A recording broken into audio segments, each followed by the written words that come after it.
Never like me when you sober, only like you when I'm lonely. Got me looking in the mirror for the self-diagnosis. Feel like they villainize me for they ever get to know me. They tell me that you need me, but your action didn't show it. Knowing that you play the angles, and I'm seeing through your motives. But the weight down on my shoulder, found a way to hold it. I can't keep my focus, better keep composure. Hard when I've been coping with all the pressure that I fed. Make it hard to hold my head, make it hard to get to sleep. Like I'm slipping from the it's live. I'm looking at it now. Right the wrongs with the lead. Life is not a guarantee. We just dying by the clip. Still prescribed a dealing mess. Now the way to flee the scene. I've been trying to get a grip onto something out of reach. Life is speeding to a peak. It's how I realize that I'm not the man I wanna be. I've been running for myself. We all afraid to die alone. Scared that's all I ever be. I've been scrolling down a feed. Afraid we never get to see the type of liberation that we really need to set us all free.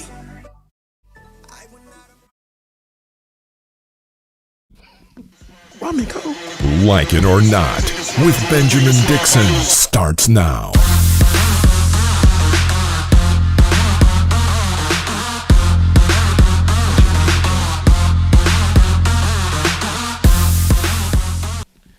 Good morning, good morning, good morning, good morning. What's going on, man? What you do? Good morning, y'all. That boy flying in that blazer. I love it. I should have wore a blazer. Let me go get a blazer from the closet because this is everything. You got a blazer in the closet, Rebecca? I got like I wasn't 10. gonna wear it. Oh. They're like blazer dresses though, but some of them are kind of inappropriate because their buttons don't go all the way up. And I don't wear undershirts. Yeah, they're like club blazers. I'm for it. I'm for it, Rebecca. I say wear it. Yeah, I'm for it too. Shoot, I'm for it. But you look good. You look amazing. Yeah, you looking fly. But and he got a matching mug. Y'all. This man got a match. Crap! Put the mug next to the blazer. Bubba came. Okay, he's got the white blazer with the white mug with the turquoise, and for the audience and listening, for the listening audience, he's wearing it. You look sharp, brother. Good morning, everybody. You look great. I appreciate that, y'all. I appreciate that. Welcome to Like It or Not, where we're free to tell the truth and not care who doesn't like it. All right, that's it. How's everybody doing this morning in the chat rooms? Click that like, share, and subscribe button. You know what it is. You know what to do. We have some great guests coming up today. Rebecca, what's on your radar? What you got going on? Fill us in with a good story because you always got something always. To tell us. But nothing good today. Imagine that. I just don't. Nothing good today. Nothing. Just rent and corporate life. And maybe the rent. The rent is due. And the rent is due. Yeah, I remember that dude from New York. The rent is too damn high. You remember him? I did that. I did a story on that when I was in college. Listen, they made fun of that man, but that brother was speaking truth to power all the way back then. He said, and we didn't understand because I was paying my little rent. My little Tallahassee rent at the time. When things was rent was like $500. Somebody said they remember when rent was $300. I don't know that life, but I remember when it was $500 when I was living in, the college area in Tallahassee. And then I remember when it was like $700. How did we get here? How did we get to like $1,500 rent? Right, because my rent was like $10 in college because I was able to get on Section 8. I got lucky. I got the housing assistance. Oh, that's a blessing. Man, what? I loved it. $8. The cheapest rent I've ever paid was $900, and I would love to go back to that. But let me tell you, the worst rent I ever paid was for a 2-bedroom shanty hovel in Boston, $2,300. I didn't even want people. Matter of fact, one of my producers came. The only time he ever came to my house from Boston was when I needed help moving because I was just too embarrassed because it was like a little 2-room nothing, and it cost us more. It cost us like $2,300 a month. So you asked the question, how do we get here? It's called capitalism. It's called the rent, the landlords. The rent is too damn high. The rent is too damn high. Too goddamn high. In the spirit of Chairman Mao. Oh, good Lord. We got to get rid of these rents. But anyway, I digress. Welcome to the show, everybody. We have a lot of news and politics to cover and shenanigans to cover. We're going to be joined by Anthony Clark today. With what's Jovonte's last name? We have a featured artist today for the first time. Yes. Yes, this is why Bubba is sharp. That's why he's sharp. Look, I was just gonna put on my sweater vest and keep it like real Mr. Rogers like, but I was just like, I looked at the coat and I looked at the color, and I was just like, this is your moment. I keep this. Now make sure when you do the interview, when you do your interview, make sure you put your cup up, put your tea cup up so they can see that it's matching. And also, we're going to be joined later on today by Isiah James, three dynamic brothers this morning, two dynamic in politics, and looking forward to those interviews. I had a good time yesterday. On yesterday's episode I really enjoyed that. Yeah, we know you enjoyed it. It was fun. Well, I was looking for you to say that you enjoyed it too, Black Brother. Good Lord. I had a really good time. I had a really, really good time. Nah, I ain't setting her up for nothing else. Matter of fact, I ain't setting her up for nothing else. Even though I came late because I had to work, but I love watching you guys right before. And I love, I try to get in there with the audience. I miss being with the audience at times, but I love watching you guys, and I love like feeling like, okay, this is my morning show. I like that. So yeah, yesterday, it's so funny because we have like different themes for each show. Yeah. I feel like, and yesterday was our like, love. Yeah. Love or Jesus in politics or religion in politics. Yeah. And how it doesn't mix, but we can show clearly that it can, right? But people have voices, and doesn't matter. The church can have a voice, or people who are religious leaders can have a voice. No matter what you believe in, you can definitely have a voice when it comes to politics. So. Right. If so long as you're not out there hitting people across the head with your particular interpretation. Yeah, and that's what with the signs on the damn sidewalks. Oh my goodness! Like it's hard. It's hard being a person of faith. Building up little culty children on the side of the sidewalk. You see what they be taking their kids out there with those signs, and stuff. It's a mess. So, but shout out to Professor Anthea Butler and Marion Williamson for making yesterday such a great episode. Dwayne, I said I kind of wanted to start with but I want to start with former CIA Director John Brennan. I don't know if anyone watched this clip, but during an appearance on MSNBC, former CIA Director John Brennan responded to former Democratic Missouri Senator Claire McCaskill, calling out CPAC's mostly white male audience who were obsessing over cancel culture. Now, former Director John Brennan said that he is, quote, increasingly embarrassed to be a white male in response. Let's take a look at that clip and see what this man is talking about. That's why we started with Katie Benner's great new reporting about the investigation into police officer. It renders, at best hypocritical, at worst cynical and false, any notion that the Republicans care about the lives and the safety of law enforcement. Well, I must say, to Claire's point, I'm increasingly embarrassed to be a white male these days. Light of what I see of my other white males saying. But it just shows that with very few exceptions, like Mitt Romney, Liz Cheney, Adam Kinzinger, there are so few Republicans in Congress who value truth, honesty, and integrity. And so they'll continue to gaslight the country the way that Donald Trump did. And the fact that this has such security and safety implications for the American public and for the members of Congress, again, as Claire said, it is just a disgusting display of craven politics that really should have no place in the United States in 2021.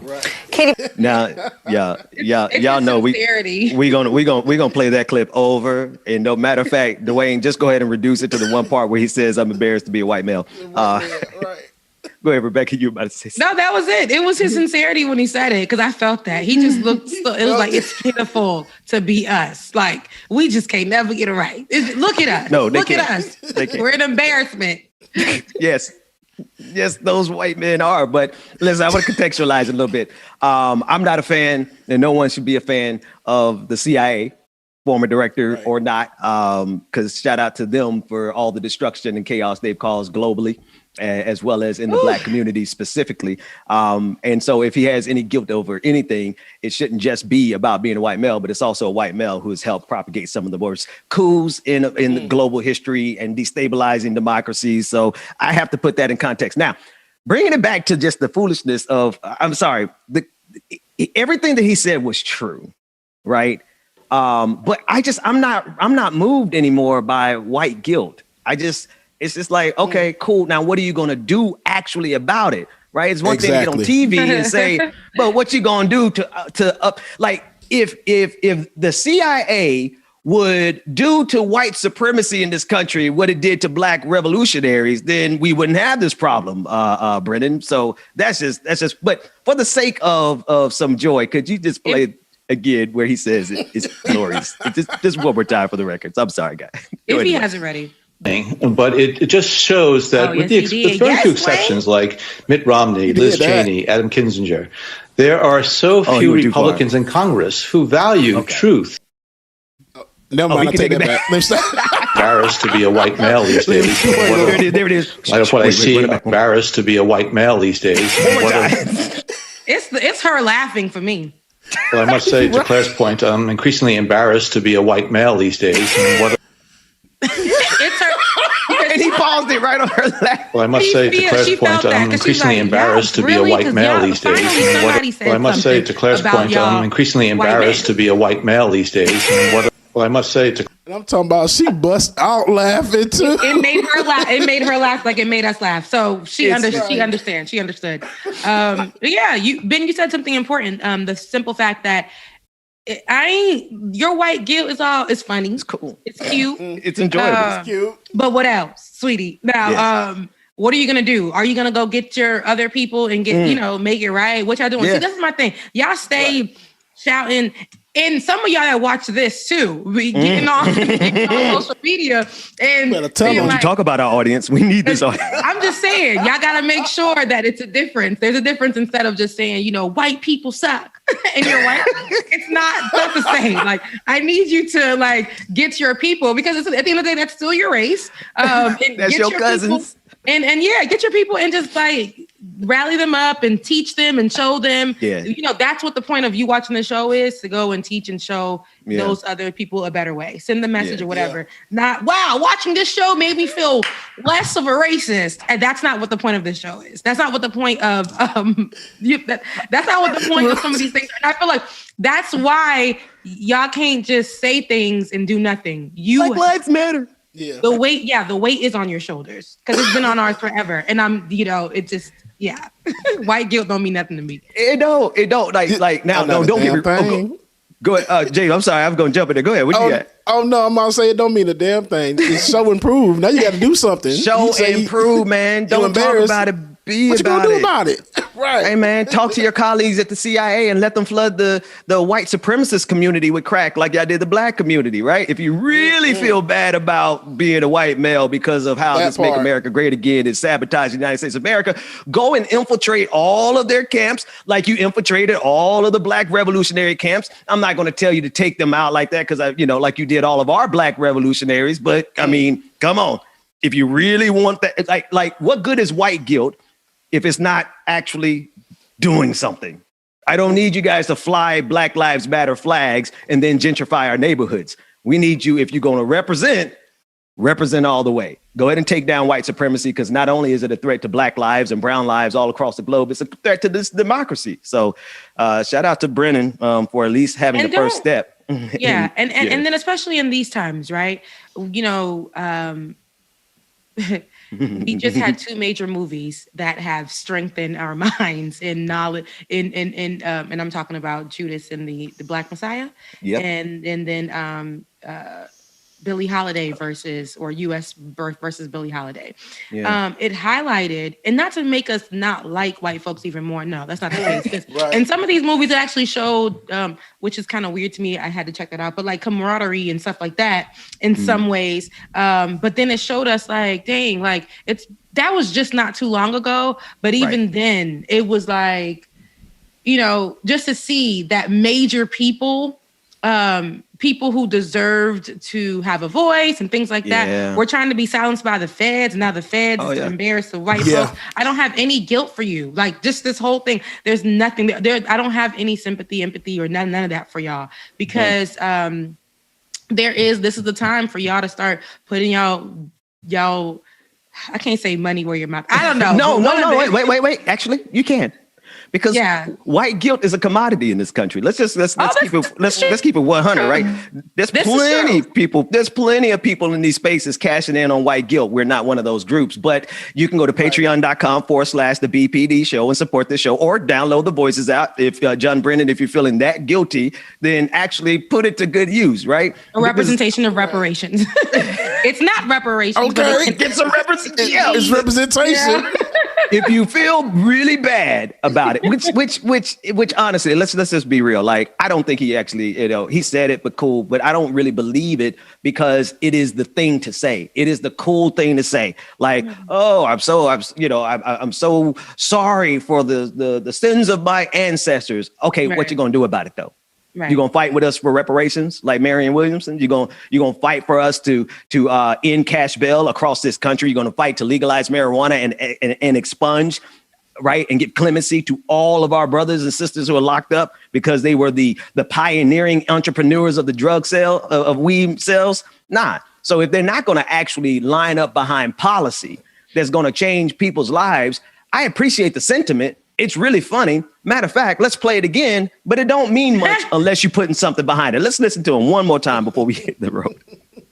Well, I must say, to Claire's point, I'm increasingly embarrassed to be a white male these days. It's not enough. It's not. Now I'm just mad that he said it. Look, now we done broke it down all the way. I'm just mad that he even said it. Just because you know that it's there, so you just breaking it down in that minute. It's like you mother. That's it. Just be quiet. Yeah. I mean, we just unpack. Be quiet, right? That's the thing. You go one level lower, go one level deeper than what people are saying, and most of the time it falls apart into a bunch of nothingness that actually is offensive at the end of the day. Because you think about, we've already said, I'm not going to say it again. Let me back off of that.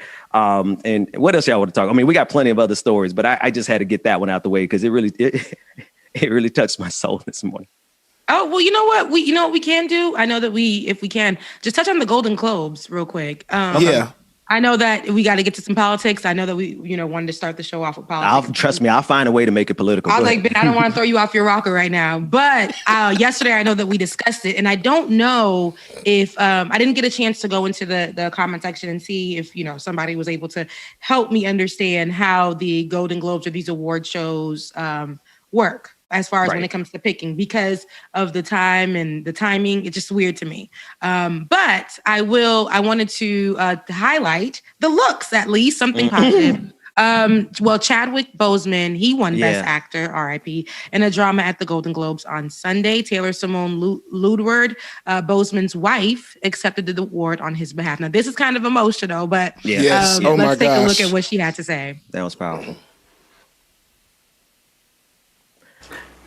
He would thank God. He would thank his parents. He would thank his ancestors for their guidance and their sacrifices. He would thank his incredible team, Michael Green, Azim Chiba, Nikki Fioravante, Evelyn O'Neill, Chris Huvane, Logan Coles. He would thank his team on set for this film. Deirdre Dixon, Sean Richards, Craig Anthony, and Andrew Carlone. He would say something beautiful. Wow. Something inspiring, something that would amplify that little voice inside of all of us that tells you you can, that tells you to keep going, that calls you back to what you are meant to be doing at this moment in history. He would thank Mr. George C. Wolfe, Mr. Denzel Washington, lots of people at Netflix. He would thank Ms. Viola Davis, Mr. Glenn Turman, Mr. Michael Potts, Mr. Coleman Domingo, Ms. Taylor Page, Mr. Dusan Brown. And I don't have his words. But we have to take all the moments to celebrate those we love. Dang. So thank you, HFPA, for this opportunity to do exactly that. Come on. I didn't know. I Thanks a lot. And I watched it and I didn't. You keep them coming. Thank you. Okay. Wow. Yeah. Now I wanted to play that, not the whole thing, but thank you for that. I think that needed to be heard. Shout out to her for having that kind of strength. Yes, just how powerful and Chadwick's Boseman's work was. It was very powerful. Yeah. He worked up until his dying days, and that was the beautiful part of it. And to see everyone's face and reactions, that that was good too. Now, Well, but I just because I mean that's how I don't think it took a lot for her to go out there and do that, and it meant a lot for her to go out there and do that because Chadwick was a gem, and I don't really I didn't talk about his passing on the show much, and I honestly didn't even tell.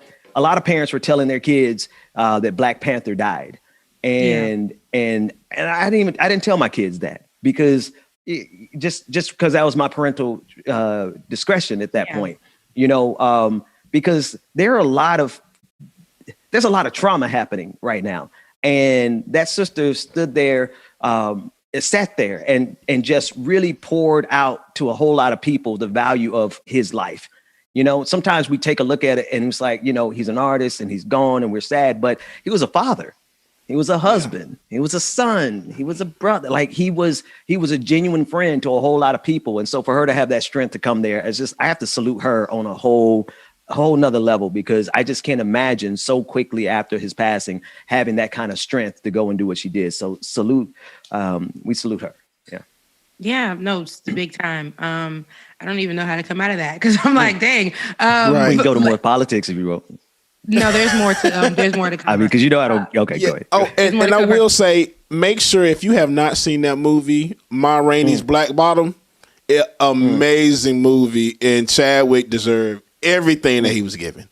Just amazing. All these movies he did, literally while fighting cancer.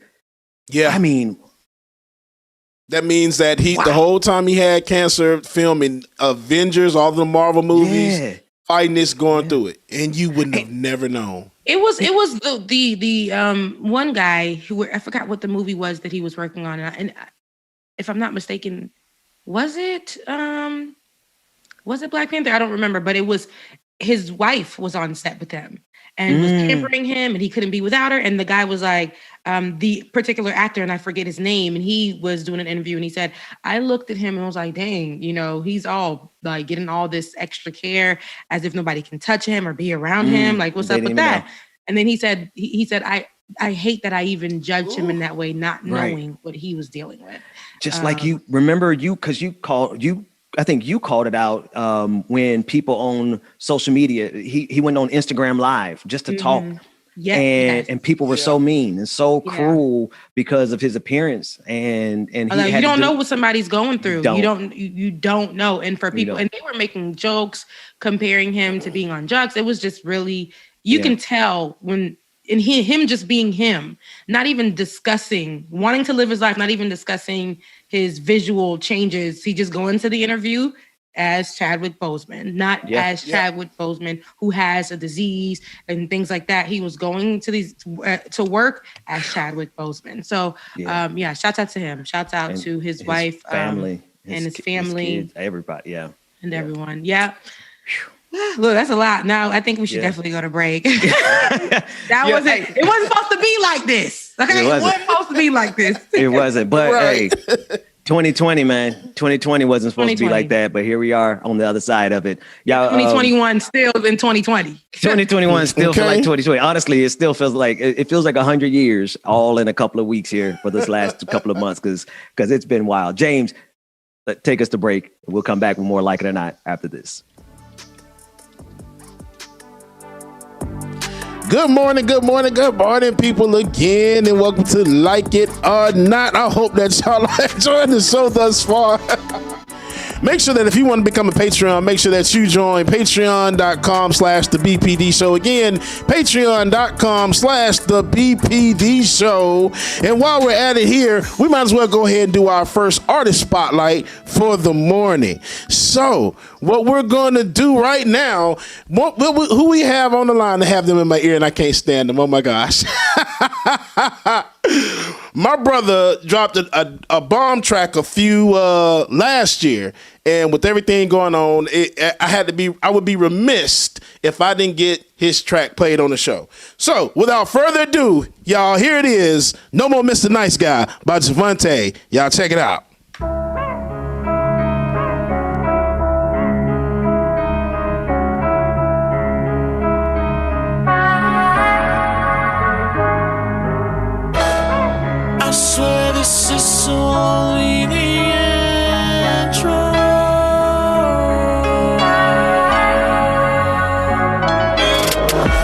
came up out the back screen swinging out. Said I'm a film, I could bring the big bottles out.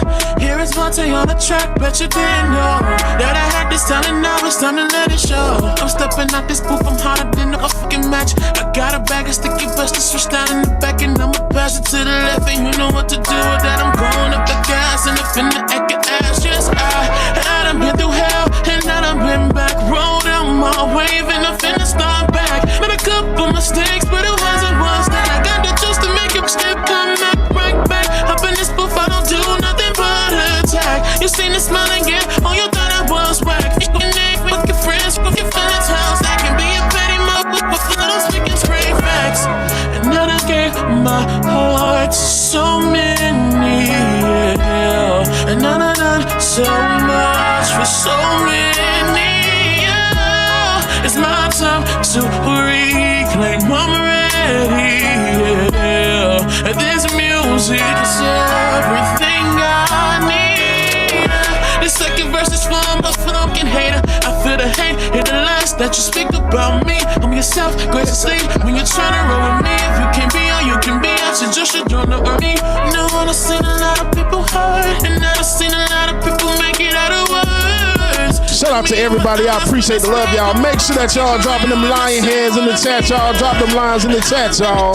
And now I'm blue a stack, rolled out my wave, and I'm finna start back. Made a couple mistakes, but it wasn't once that I got the juice to make your tips come back, right back. Hop in this booth, I don't do nothing but attack. You seen the smile again, oh, you thought I was whack. Fuck your name, fuck your friends, fuck your feelings, house. That can be a petty motherfucker, I don't speak in straight facts. And now I gave my heart to so many, yeah. And now I done so much for so many, yeah. I'm done being Mr. Nice Guy. Mama, we about to eat, cause it's my time. I swear this is only the intro. Got about 30, so that's cool, that's cool.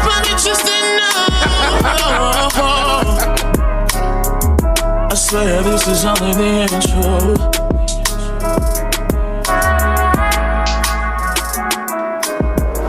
Shout out to my brother Javonte, man. That was a dope song.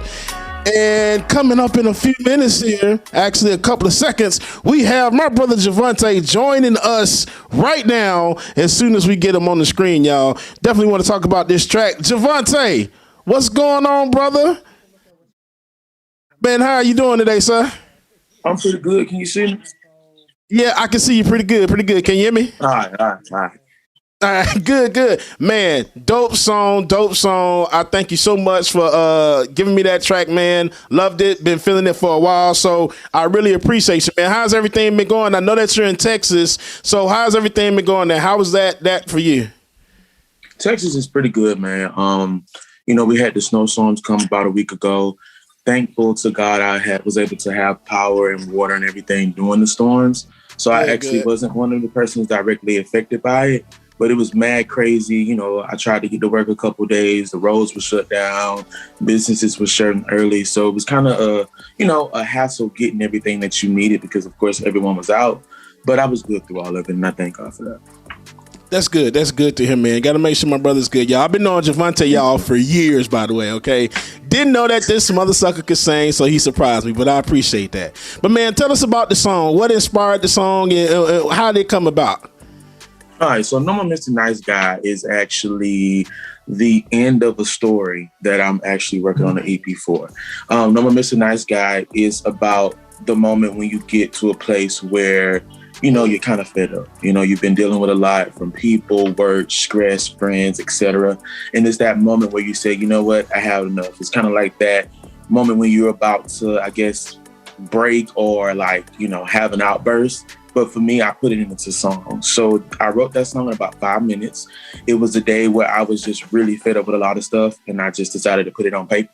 And that's exactly where the inspiration came from. That's dope, man. Especially you wrote that in 5 minutes. That's good stuff, man. I really appreciate that. So what you got coming up next? I know that you told me that you got something coming up soon, man. What you got next? So I got actually a lot of things coming up. I'm just thankful to God and fortunate to even be able to say this. At this moment in my career, my second single, My Everything, should be out in March. I had some technical difficulties with the storm here in Dallas, just trying to get it recorded and some studios not being open. So that is set to come out this month. In April, I have a performance at an artist spotlight in Orlando. You can find that information on my Instagram. I will be performing 2 songs there. And then in May, the EP actually should be dropping. I'm not going to give a date because I don't want anyone to be waiting, but in May, right. The EP should be dropping. And then in June, I have actually been nominated for an Independent Artist Award at the Edie Awards in Florida. So I actually have to attend that in June. So listen, man, God has definitely been good, and I'm just here for the ride.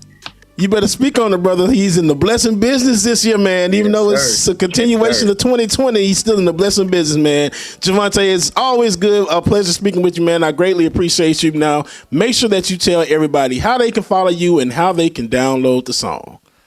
Okay, well, you can follow me on Instagram at Polo Connoisseur, and that's Polo_Connoisseur. My Facebook is Jovonte Arnold. My Twitter is at Polo Forever.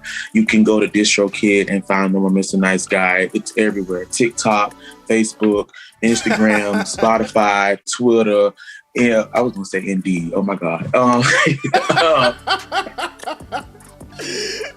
I can't stand you. And it is on Apple Music. I got mine on Apple Music as well, too. All of the major streaming services. And I must say also, y'all, that Javonte is a graduate of Florida A&M University. I am.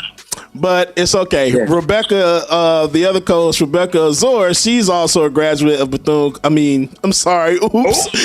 A&M. And Brother Ben is from Bethune-Cookman as well. So 2 Wildcats, 2 Rattlers. You know how it goes. It's always the challenge. You already know. But Javonte, thank you so much, man, for joining us this morning, sir. We looking forward to your new music, and come back anytime. And when you get that music, man, send it my way, and I will get it played on the show, sir. I definitely will. Thank you all for this opportunity. This means the world to me. You would never even know. So I just appreciate you guys, and I'm just so thankful and blessed for this opportunity. Hey, man, definitely our pleasure, Javonte. Y'all give it up for Javonte, y'all. Y'all drop those line heads in the chat, sir. Hey, we'll talk soon, man, all right? Thank you, Javonte. All right, y'all be easy. Have a great one. All right, y'all. Give it up one more time for my brother Javonte, y'all, man. Big things coming up. I told y'all 2021, it sucks, but we gonna make sure that it's good. So until then, we'll be right back on the screen. Gonna get y'all some of this copyright-free independent music.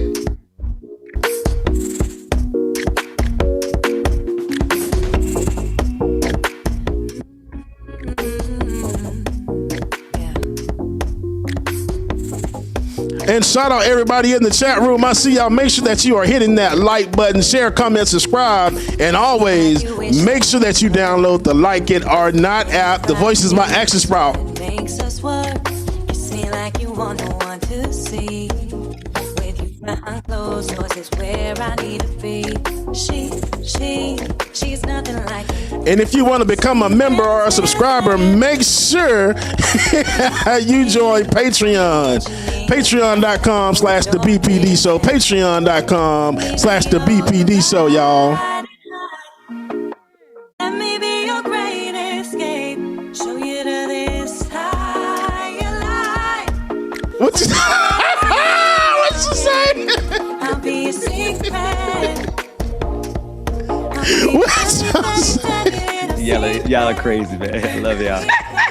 Freaking love y'all, dude. We got Bubba Jakes in the morning, Bubba King live during the show. What's new? Like this one, you are multi-talented. I see why you came sharp. I didn't even realize we were back on screen. Somebody been over here, like, A1, B2. Right. I did. Because I don't look at the camera. I mean, I look at the camera, but I don't look at us. I just look at the camera. And then I looked in the corner of my eye. I got the screens going on, and I saw myself on the screen. I'm like, oh, Lord, we back. But A1, B2, yes. Go ahead, James. That was a great interview, man. And shout out to Javonte, man. He got a great spirit. And wow, just, yes, I love it. Yeah. Out there in Texas too, making it happen. Yeah, in Texas. You know, and I forgot he was in Texas. I don't know. I don't know why I thought he was still in Tallahassee, but I'm like, oh man, you've been in Texas this whole time. I Because totally forgot people who go to about that. FAMU usually just get stuck in Tallahassee. Now, let me They tell you stay something. there, like, but nothing Let to me do. tell you something. I will say, I will say I cannot, I'm somebody who's real. I'm somebody who's truthful. Okay. Now, Florida A&M people who do stick around, we call them locals. And a lot of them do stay around, but a lot of them have come up. Being local is not like it used to be. Like what Tallahassee looks like now, there are many opportunities when you do stay that you can literally jump Rebecca. on. I have to come back and get you. But people don't stay in Daytona because there's nothing there.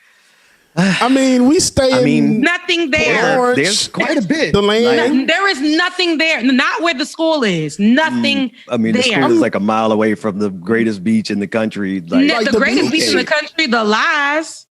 Daytona Beach. It is the greatest beach. The greatest beach in the world. People literally stop going to Daytona. Like, it's just nothing there. No, you stop going to Daytona because you got too old to go. It's still going on. Javonte is a graduate from the number one university in the nation, the number one HBCU in the world. And that's Florida. Thank you so much for. Hey, Dwayne, can you mute Rebecca? Let me stop. No, don't mute her. No, mute her. No, I'm joking. No, mute her. No, I want to get let's get a couple more political stories in here before our guests come in, because there's actually some really good news coming out of Illinois.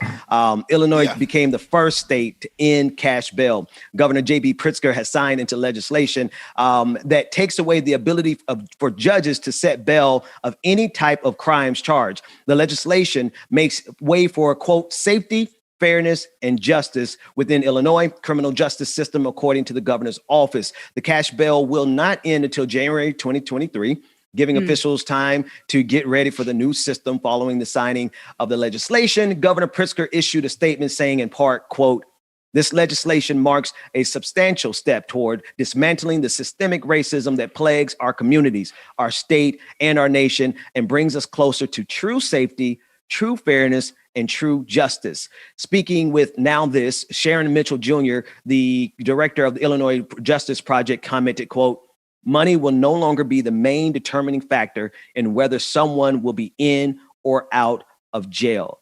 This story is this is important. And this is what I said earlier. Like, this needs to spread across the country because I think of all of the young Black men particularly, but people in general, young Black women, people of color, who literally are sitting in jail right now because they could not afford bail.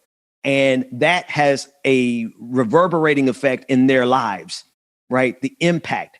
I'm thinking of Khalif Browder. I'm thinking about all of the people who literally have spent months, if not years, in jail awaiting trial simply because they did not have enough money to post bail. Meanwhile, we have white supremacists across this country who have actually killed people who are able to get out because they're able to start fundraisers and GoFundMes, and they get all kinds of money that get them out of jail. Meanwhile, someone who may have sold a dime bag, somebody who may have just whatever.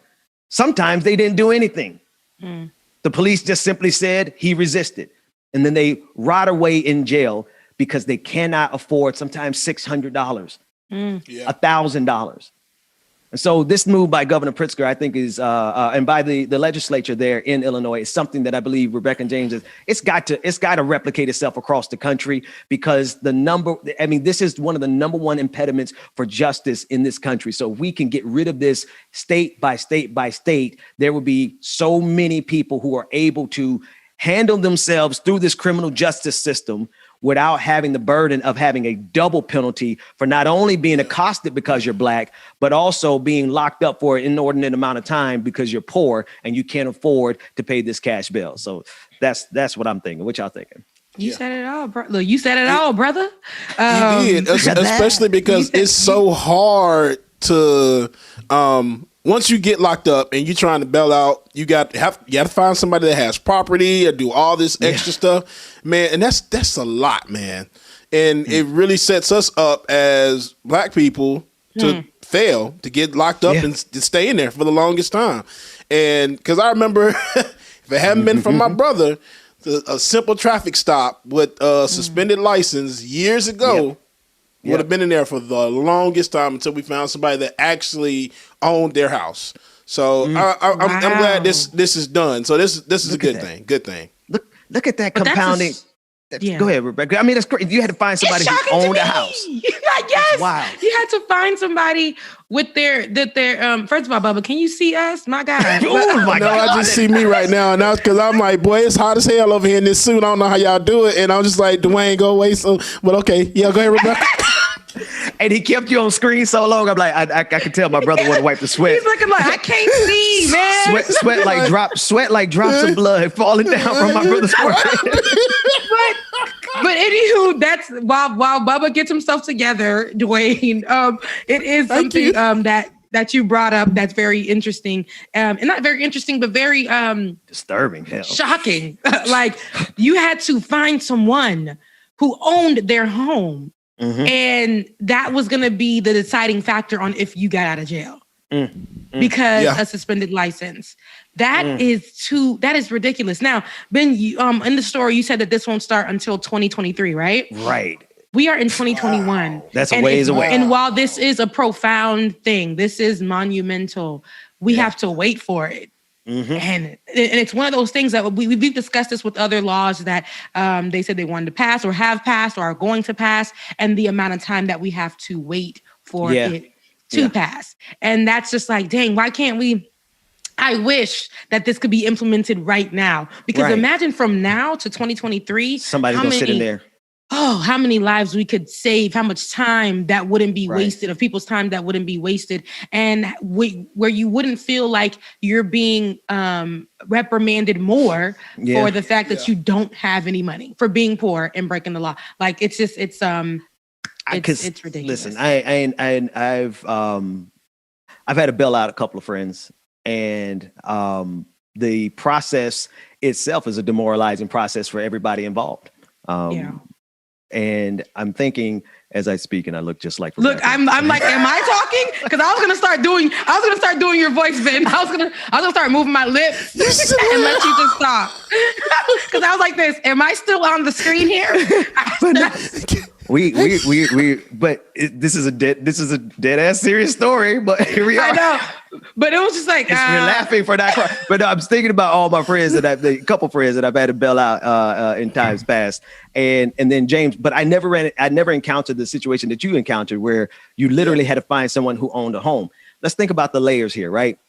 The difficulty that you had finding someone who owned their home is itself a problem in this country, right? It is the fact that Black folks don't own nothing, right? And for us to find cousins or somebody, like we might have to go 2 generations away to find somebody who actually owns property. That is a problem of America's injustice system, right? That is a problem of America's original sin and all the things that are connected to redlining, Jim Crow, right? Those are the problems in this. And then, Rebecca, the other layer underneath what you just discussed, they would rather take 2 years to give the system time to adjust than to implement it right now and liberate the fellas who can't afford to pay bail. Yeah. So what does that tell us? It tells us that it's more important to this system to protect the system and give the system time to transition away from its bigotry than it is the lives of those boys who are in jail right now, those sisters who are in jail right now, right? So it is a monumental thing. But I appreciate you putting it in that perspective, because from that perspective, we still have to see that the priorities of the system is always to protect and preserve and take care of the system, even if it costs how many lives between now and 2023. 2023. Hate to be Debbie Downer. No, I mean, no, it's not. I mean, cute, right? I love it. Right. But why not today? Why not now? Yeah, exactly. Because in this time, just a lot of fathers, a lot of daughters, a lot of people, no matter who you are. But if you are without, and especially if you are Black, my God, you're going to have to be in the system. And then just to know that only 2 years that are going to, like 2 years from now, if I would have been stopped the way I was today, I may have been able to get through this easier instead of being in jail for a month or a year or whatever, because I didn't have the money and I couldn't call up anybody to get the money. I didn't have anyone to give me the money. it just, and now that start messing with your mental. Now that, see, it's like a whole compounding. Yes, because now I'm sitting in jail. Now I'm thinking about how I ain't got no family, how I ain't got no friends, how I ain't got nobody, I ain't got no money. It's just like so much that you're hit with. And all I did was go out, and I didn't know that my tail light was out. Stuff like that. So yeah. And I'm thinking about, so also Sandra Bland, right? Sandra Bland didn't have the cash to get out on bail. And then she died in prison, right? And or in that jail. And then I'm thinking about like all the different ways that these vultures called police officers and lay in wait for the opportunity to pounce on us on these highways, whether it's a busted tail light, suspended license, all these different things. And then it compounds itself because we poor, man. We ain't got no money. And this system is set up. You think about Ferguson. They exposed the entire system where it is a predominantly black city and it was run predominantly by white people at the time.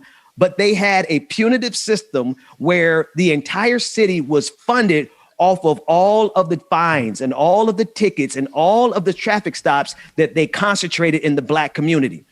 This is their way of extracting taxes out of black folks and poor folks, right? This is their way of extracting wealth out of us. It's right in line with Bank of America's overdraft fees, right? They have their ways of penalizing us for being poor, right? And so now because you're poor, of course, when you get pulled over and you got some money, you could call your lawyer on the spot and that police officer is going to back down. Not us, not most black people can't do that. And most poor people can't. Well, all poor people can't do that because I don't know many poor people with an attorney on their phone, on their speed dial. But the problem is, it's just this system is literally designed to extract everything out of us. We ain't got nothing. Everything, every system, everything. You mentioned a bank, and I know that, the frustration that comes with that. I know that I have voiced my frustration on Twitter with the bank. And it's funny because we call it the bank. The Bank of America is really called the bank. But they just to know that they abuse people when I am hit with for each, not for just an overdraft fee for the overdraft, right? Your $11 overdraft because a few things came out. They will hit you with the $35 for each one. Each one. And I've been talking about it since March. I was banking with them and things like that. And I talked about it again a few days ago. And somebody was like, why don't you just bank with someone else? Because locally, this is the only bank that's near me. But yes, I can go and I want to go and I will go to a credit union because I have been stripped. And once I can speak on more of it, I will. I can speak on it. I can speak on it because they used to, man, look here. You ever pay? Yes, I know everybody has. You paid $35 for a value meal before. Times 4. Yep. You ever paid $35 for a cup of coffee? Yep. That's those overdraft fees. That's the bank. That's the Wells Fargo. That's all of them. All of them sit there just laying for an opportunity to just strip poor people of the few pennies that we got. And we still can't get no stimulus package. That's why I say leave them with the overdraft fees. Just go jump to the next bank. I'm out of here. Move quickly. Move before they close your account, because when they close your account, you're not going to be able to open up another account. Let's see. I've been poor a long time, y'all. I know all the tricks. Oh no. They changed the system now. They want you to be poor, and they'll let you open up another account to take more money from you. Oh, they don't block you no more. Oh no, they allow you to. No. Feel free. They blocked me for 5 years one time. I couldn't open up a bank account for 5 years. Back in the day, it was like that. But now they're like, oh, no, sweetie, keep opening them up. Like, you can do it here, there. You a business account? Matter of fact, you want another one? How many of y'all had to hide your face in the check cashing line because you couldn't go to the bank? I couldn't go to the bank. What kind of show do y'all have me on? Look, the ghetto. Oh my God, y'all had to do that. That's sweetie. I'm just saying. Like, when I lived in New York, baby, account was just because I told you guys when I first moved from Tallahassee, I was like, I'm going to New York. If I can make it here, I can make it anywhere. Like that, right? Moved to New York, broke. Brought your ass right back down to the South, didn't you? Broke, right. I was broke as hell. Was getting these checks, and my account was looking real strange, funny. So I was like, I cannot go and catch this. Thank God there were paper checks too. God, thank you. Yeah. Because it gave an opportunity to go get your cash and not have it in the bank, not let the bank eat it up. Oh yeah, it's a big thing. Oh, let's electronically get your, drop your money off in your account. Yeah. Listen, you didn't even know that you was overdrafted. You thought you had at least 3 cents in there to hold it down. Oh, nah, baby. They done waited until that day. They knew that Friday you woke up, they already hit that overdraft. They already put those fees in, and then they took your check. You thought you was going to pay your rent. Oh, my God, it's taking me back somewhere. I don't feel good about it. I don't even want to talk about it. You don't even talk about it because it's going to take you. As a 21-year-old girl with no money, and not understanding how the bank worked at the time, not understanding how the system was abusing us at the time, especially as a young woman trying to figure out her life. We were the targets. We were the prey. Yeah. They were looking for us and would offer us credit cards, no background. Just, you can get this to pay X, Y, and Z. You can get this to get a car. You can get this to, no background, nothing. Would never, now I think they're going to schools and trying to teach some stuff, but there was no background on anything. And you just thought, oh my God, I can get this to pay off, to get some books, to do this, to do that. Sweetie, after you get done with that card, listen, you can't do nothing under your name. You can't do nothing because you decided to get a $900 card. Now you owe them about $3,000. Now they sued you. I don't know whose story this is, but that was mine. That's everybody's story. You know how many of those I got? Listen, people be thinking because we got little flashy cameras right now, and I got a couple viral videos that but nah, y'all, listen, we came up the hard way, for real, and you got to understand, it is. People need to realize that you too have come up the hard way, right? Unless you were literally born into a wealthy enough family to make mistakes. Because if you're a poor person and you make a financial mistake, I don't know, you could not afford the insurance on your car that month, you got pulled over, and then now you got a whole situation that's going to cost you about $1,000 to get out of. That one mistake puts you in a spiraling condition where it just takes you down, down, down, down, down. We don't have the luxury to make financial mistakes in this vulturistic capitalistic system. But rich people, what's that? What is a $30,000 lawyer to help you get off of whatever you did? Get that off your record. Now you got a record. You're not even a criminal. You just didn't have the money to pay that, but you needed to get to class. You needed to eat. You needed to get to work. And they pulled you over, and now you have this thing on your record. That's a story of mine too. My God. Don't tell all your business to death. My God. I want people to know.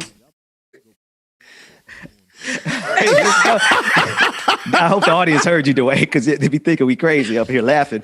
But no, the reason. But see, one thing I found out, and our second guest is going to come on the screen in a minute. But one thing I found out doing this political commentary and I guess social media influencer space is that people don't like to talk about these things.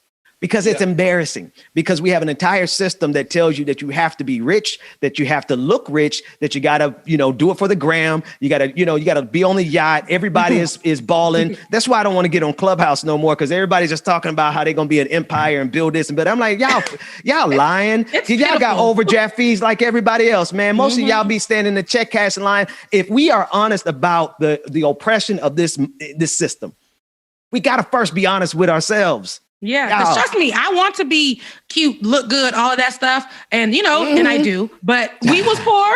We have a story, and we have to share the story to put the system on blast. Go ahead, Ben. But if we no, that's exactly it. No, that's exactly the point. If we do not tell our stories, then this system remains safe.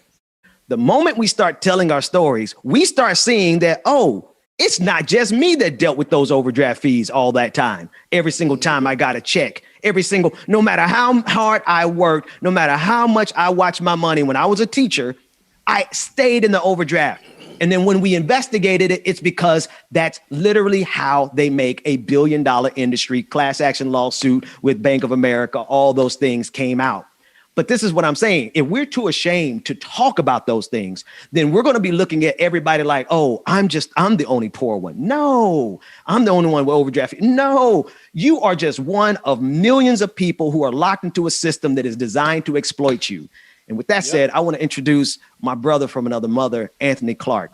On Twitter, Anthony Clark describes himself as, quote, a teacher helping to fight to end capitalistic oppression. Couldn't be a better segue if I tried.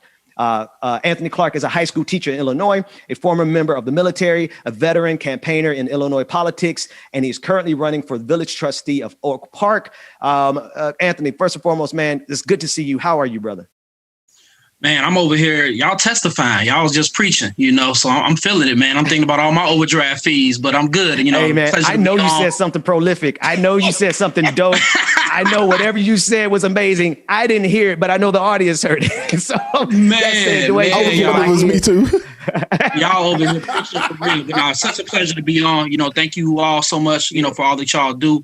And I'm looking forward to chopping it up a little bit. Yeah, man. So we just kind of stumbled into this conversation, and it's right in your purview, right? I see you discussing it on Twitter all the time. The realities of this capitalistic oppression, the realities of the fact that we're not outliers, right? The people who are struggling with overdraft fees, the people who are struggling to pay their rent, the people who are having to go out and be essential workers in the middle of a pandemic when the government really could have shut this down and put money in our hands, but they don't want to because they consider that socialism. This is what you talk about all the time. What are your thoughts on let's start all the way at the 30,000 foot level, man. What are your thoughts on that type of oppression in this country? No question. I feel like the ultimate struggle is class struggle. We all have our identities. We all have our collective identities, which are extremely important. But, in my opinion, if we look at throughout history, racism, sexism, so on and so forth, they are tools utilized to maintain and justify capitalistic oppression. So when we fast forward to 2021, the issues that you are all talking about, it's by design. Because if we think about the stigmas and the perceptions that are attached to struggle, that are attached to being broke, it keeps individuals from being honest. It often keeps individuals, like you were saying, to be on social media, trying to front for the gram, trying to cap, as my students like to say, and present a lifestyle that, one, they cannot afford, two, is leading them to be further in debt, and three, is not realistic. So for someone like myself, I'm extremely honest and transparent. And, I don't know how much time we have, but I filed bankruptcy. I filed for bankruptcy. Completely open and transparent about that, because again, think about the stigma that is attached to debt, right? Think about the stigma that is attached to individuals filing for bankruptcy and how hard it is. And even our current president, roles that he's played in the past, preventing student debt from being addressed and eliminated through bankruptcy law. So I love to tell that truth, that it was the best decision I made, because I think one thing that isn't discussed often as a teacher, I started out after the military, making about $16,000 a year after taxes. Now, I'm finally in a teaching position to where I'm making six figures. Though I'm not an athlete, I think we need to talk more about how individuals in certain families, a family nucleus, when you make it or are perceived to make it, it's almost like being an athlete or entertainer, to where now you have all this pressure. I'm not a millionaire, but with a six-figure salary, I now have 3 or 4 family members that I'm helping out. I have 5 or 6 friends that are routinely and constantly reaching out to me for loans and so on and so forth. And then I'm trying to cap, right? I got to have the nice car, the nice clothes, the jewelry. I'm stunting in the clubs. I'm at grocery stores pretending to call the bank when my card declines, having that conversation like, hold on, I know it's there. So we go through this, but the best decision I had was fighting against that stigma, fighting against those perceptions that exist, and being open about my financial journey, addressing financial literacy or lack thereof, and moving forward. And we got to talk about it. We can't be embarrassed to talk about these issues, No. And I appreciate you framing it exactly the way you did, man, because there's the stigma attached to our oppression, right? And we got to think about where that stigma comes from. That stigma sometimes it is perpetuated by people in the same class structure, right? We do have a tendency to be like, oh, you struggling? And then we struggling ourselves. Like, oh, you ain't got this, and we got it from Rent-A-Center. You know what I mean? We do have a way of capping and stuttering, you know what I mean? But the overwhelming preponderance of this stigma comes from the glamorous life that is imposed on us through television, entertainment, internet, social media, Instagram, right? And then people aspire to that. And as they aspire to that, they either become depressed because they have absolutely no chance of getting that life, or they spend all their good coins trying to get to that life. Meanwhile, we can't even get this government to pass a $15 minimum wage. We're stuck at $7.25. And you tweeted about this the other day. You said, please, someone name a job that you believe is only worth $7.25 an hour. And the visual representation, I mean, people like think about a $5 bill, $2 bills, and a quarter. That's what this system is telling us, Anthony, is the value of people's labor for an entire hour. Speak on that for me. I mean, it's a huge issue that exists at the federal level. And like you stated, I was thinking about that pot line. We got money for wars, but we don't have money to feed the poor. Meanwhile, we're begging for a $15 federal minimum wage when we know in reality, $15 is not even enough. We truly need a livable wage. 15 isn't enough, but we can't even get that. But meanwhile, we're bombing Syria. Meanwhile, we're still in a forever war. Meanwhile, we can't get a stimulus check that was supposed to be $2,000, but the math is funny. So now we're at $1,400, but still don't have it.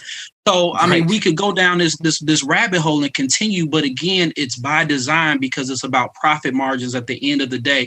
And no matter if your title is a Democrat or Republican, they're invested in profit margins. They're invested in providing socialism to corporations, while individuals, again, are chastised and judged for wanting greater help from the government. And I'll end it here. What's so treacherous about it is, if we think about the civil rights movement and before desegregation, when we had thriving Black communities, rich socioeconomic communities like Tulsa, Oklahoma, so on and so forth, they were destroyed. They were literally bombed. Right. People were literally killed because we weren't reliant on that white dollar. They want us to be passive. We could go back to chattel slavery and the enslavement of Africans. They want us to stay preyed up, drunk, and broke. So that's why when you go into the hood, what do you see? You see churches, liquor stores, and these loan places. They want to keep you in debt because it's a new form or a continued form of enslavement. Absolutely. Absolutely. I want to bring my colleague, Rebecca Azor, into the conversation. But before I do, I want to follow one last question with you as you were talking about your background in serving in the military, understanding the role of the military in this country and the global imperialism. But from your perspective, you tweeted out that you entered into a poverty draft, serving 6 years of active duty to survive. Talk about that specifically in terms of how the military is oftentimes a way out for poor people, but it's also exactly targeting poor people. Definitely. I mean, it's a huge issue that exists. I was struggling. I moved to Atlanta after high school, and I just found myself in a financial bind and lost. I was looking for housing. I was looking for employment. I was looking for food. And I was at the point where I couldn't rely on my parents because even though they loved me and sacrificed everything, they were struggling themselves. So when we look at military recruitment, because we, of course, no longer have the draft, where do military individuals usually recruit? Where are recruiting stations and ROTCs usually set up? In the hood, in urban communities with lack of investment in their public school systems, because we know how property taxes are inequitable and lead to further oppression. But that's what it is. It's a poverty draft because the military dangles in front of you. If you join and you fight this rich person's war, we will provide you with housing. We will provide you with food. We will provide you with employment. And you could pay for your education in the future with the GI Bill. So that's what was dangled in front of me. And when I entered into the military, one, I found and learned how struggle is universal, because when we went to other countries and other territories, so on and so forth, you saw poverty. Struggle is a universal language. I may not have been able to understand them verbally, but I understood their poverty. I understood their struggle. But yet we use codes and we use titles to present them as enemies when they're simply trying to survive as well. These are not insurgents. These are not my enemies. These are individuals living within the struggle as well, doing what they need to do. And they look at us just as we look at them. One person's terrorist is another person's patriot. So the military was a huge wake-up call for me. I mean, and I ended here, but, I was a airplane mechanic. And the fact that we have to perpetually train, for war, and one tire one tire costs like $450. And we were on one plane, we were probably going through 3 to 4 tires per day. So we know where that money is going. We know why it's upmarked and so on and so forth. I mean, it's a hustle. It really is. And we're hustling on the backs of the people of this country. And the money that we spend on this military industrial complex could truly go to education, could truly go to infrastructure, could truly go to housing and food insecurity. But yet it does not.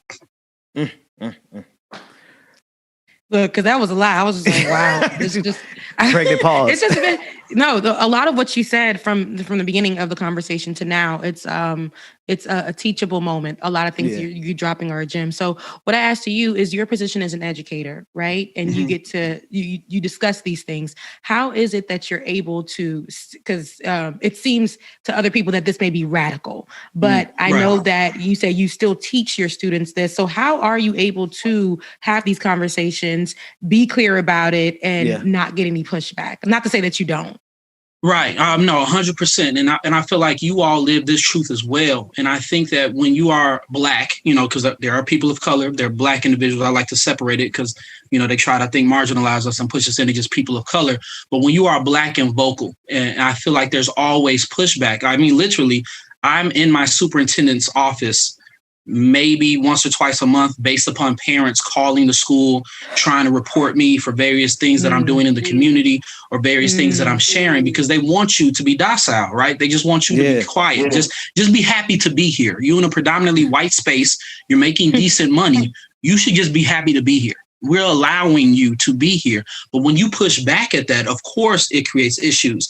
So in my 12-year teaching career, I've been suspended twice with pay, thankfully, due to, union support. But I've been suspended for a total of 6 months in my teaching career based upon the last time I was suspended. They stated that I was radicalizing students and teaching students how to protest. So there's always pushback, but there's a saying that I have that when you rock the boat, you better be ready to swim and able to swim. And, I have to make that decision that I'm not going to be promoted. I'm never going to be a school administrator. I'm never going to be the one in leadership positions within a building, if that makes sense, due to my willingness to engage and push the envelope to further radicalize our students and get them to question everything, even what I share with them. I never position myself as, I always make I statements. So I never position myself to my students as, this is truth. These are my beliefs. I want you to research them for yourself and come back to me and tell me if you were able to debunk anything. And if you were not, what do you feel about what I shared with you, and make your own decisions. So there's always going to be pushback, but it's worth it at the end of the day, because what are we here for? Individual progress. I'm not interested in that. If we don't have collective movement and collective growth, what is the purpose? And I think we had that prior to desegregation, and that could be a topic for a whole nother, I'm sure, show. But once we desegregated, it seems like we lost that purpose in a sense. We lost that collective sense of pride to where we were moving forward as a Black community to strive for excellence. And now we're basically attaining and trying to aspire to what the white definition of success is, what the white definition of power and influence is. And of course, that's that false narrative of individualism within a capitalistic society, to where collectively the legacy of enslavement still benefits white folk and still impacts us negatively. See, they done messed around. They done messed around and let a whole bunch of us get connected, because we all, man, you spitting some truth right there. Speaking of truth, you sitting in front of an image of one of the most powerful, prolific truth tellers in the history of this country, Chairman Fred Hampton. Tell us about that image behind you and your connection in terms of just the spiritual, the influence of Chairman on your life. No, definitely. I idolize, Chairman Fred. He was 21 when he was murdered, by the Chicago police and by our local government. 21 years of age, and he was so far ahead of his time. And one thing that I realized, and again, this may be a little bit controversial, but I truly feel like those that were tapped into and truly addressing class issues, they're no longer here. They either had to leave the country or were murdered or were incarcerated. I talk about that all the time. So that's why, again, I'm just going to say it. That's why MLK is gone, but we still have a Al Sharpton or Jesse Jackson. I'm just keeping it 100. That's why Chairman Fred Hampton was murdered. But we still have, a Bobby Rush or someone else that's still here, still alive. Because when you're truly tapped into class warfare and class issues, you got to go. Because one thing that Chairman Fred Hampton was doing was with the Rainbow Coalition. He was uniting poor blacks with poor whites with poor Puerto Ricans. You can't marginalize a movement like that when you get a unified intersectional movement attacking class issues. So that's why I idolize him. I'm close with his family. His childhood home in Maywood, Illinois, which is not far from where I live. We help fundraise for it. I know his son, Chairman Fred Jr., who's, head of the Black Panther Party Cubs. His brother, late brother Bill Hampton, God rest his soul, provided me with an award. Even though I don't believe in individualism, it was still an honor to receive that award from him. So we're tied in and we're close. They're turning the home into a museum.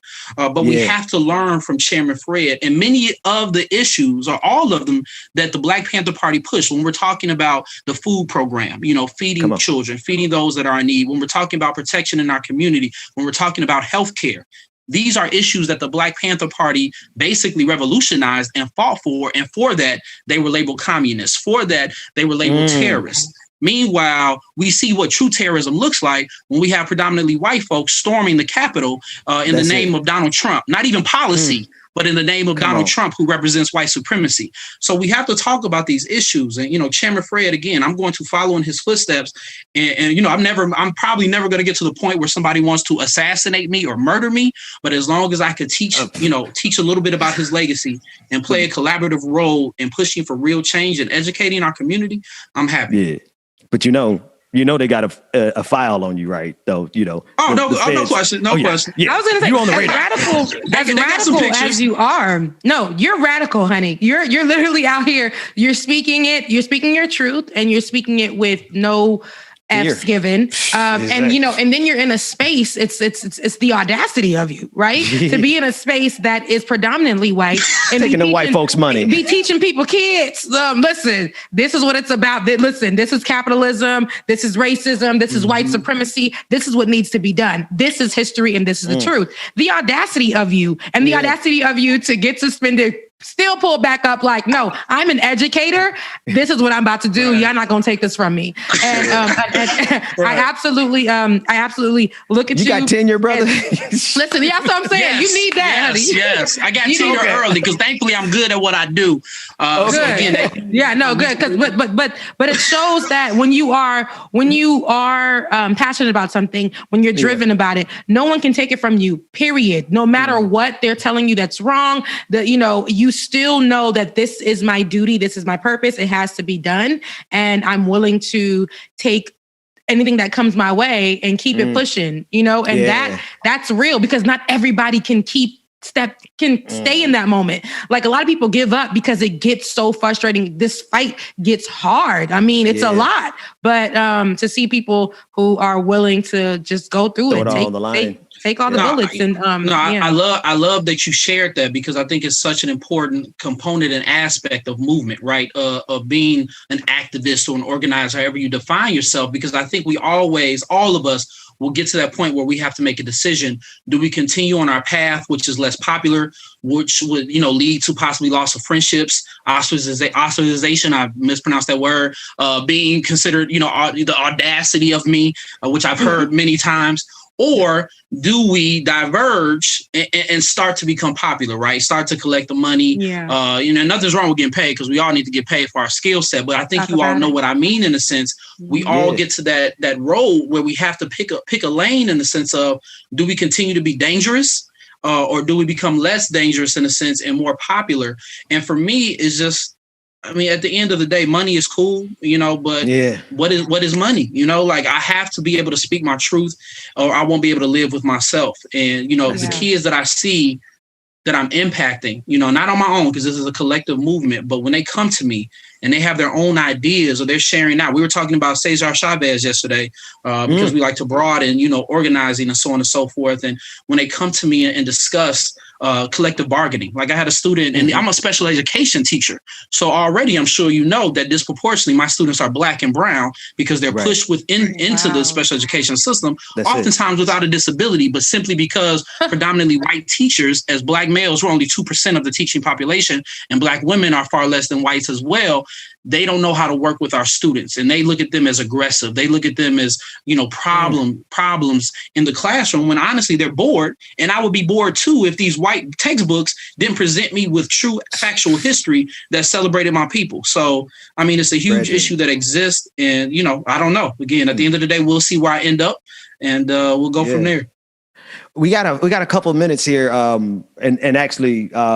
I want to actually go down that road particularly because one thing that I noticed in the school system, and I didn't last. Kudos to you for sticking it out through the school system itself, because just going through that process of coming from the bottom where they don't pay you anything and just sticking out all of the red tape that is associated with being a teacher, to me, it was never commensurate with my labor. I had to get the hell out of there.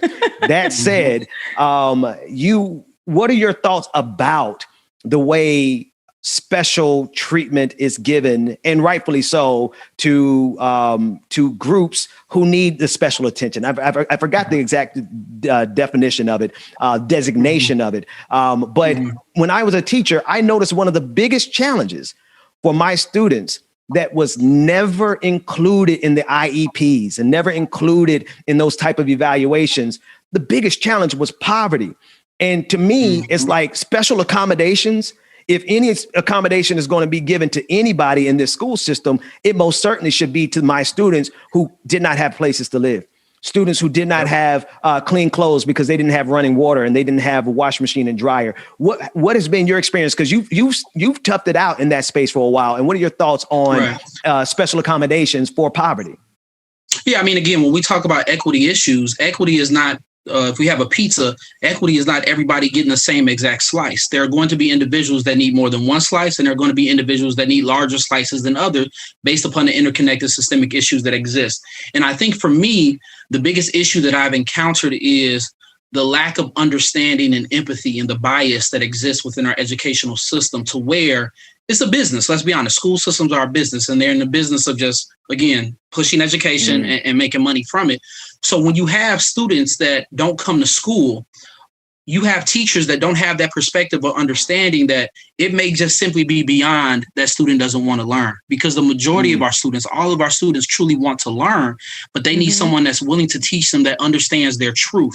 So I understand a student may not wanting to come to school because their clothes are dirty.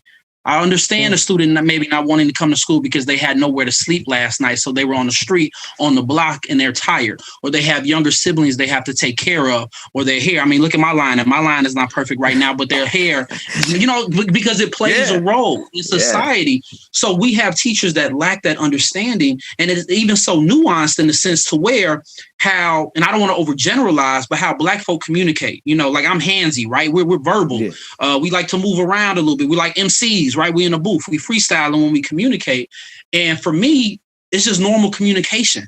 But I've literally seen students pushed into special ed or pushed into our disciplinary processes based upon how they communicate, because there's a white teacher that feels this student is too aggressive, or they don't understand that modality of communication. So disproportionately, I'm in a school system that is 63% white, about 18% Black, but I'm sure you could guess who disproportionately is fed into our disciplinary systems, who disproportionately receives suspensions.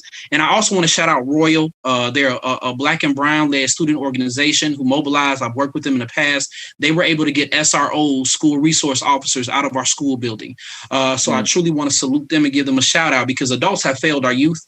Our youth are now leading. They're not future leaders. They're current leaders. And we have to sometimes take a back seat and listen to them. So it's about empowering students that are looked at and viewed as you're going to be nothing more than an athlete, a thug, or a rapper. These are leaders. These could be future politicians. These are current leaders. So that's that dynamic that exists. And overall, that's just what I wanted to say. Because we lack diversity within our teaching force, we lack teachers that understand different truths, that have never necessarily struggled, that have never had overdraft fees, that don't know what it means to have your mama or your cousin or your auntie, 8 people living in a crib together. So we got to speak that, we got to talk that truth. And when I do that, my students are able to connect with me, and they see representation of themselves that, damn, excuse my language, but if he can make it, in a sense, there's nothing I can't do, and I think that's important. Brother Anthony Clark, speaking truth to power, fearlessly speaking truth to power. Brother, you're welcome back anytime you have time. Thanks so much for joining. I appreciate that. Thank you so much. Thank you all for all that you do, and I'll be back. Absolutely. James, take us to a break. We'll be back with more Like It or Not after this.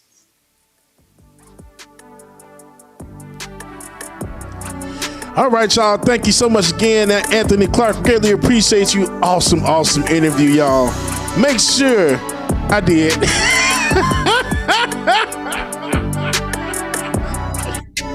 Hey, man. I don't know how y'all sit in them suits all day, because, boy, in this hot light, man, I felt like I was the pastor in church. But shout out again to everybody, Anthony Clark, for joining us as well today, too. Make sure that if you want to support the show and become a sponsor or a patron, get on patreon.com/the BPD show. Again, patreon.com/the BPD show, and support the show, become a patron, and get ad-free exclusive content, y'all. Let's get into some of this music. DD, that's me. DD, that's me. DD, that's me. DD, You wear a hat, they call dad. Me, I'm the dad in a hat. You just like clubbing and clothes. Me, I like afternoon naps. 3 happy meals for the road.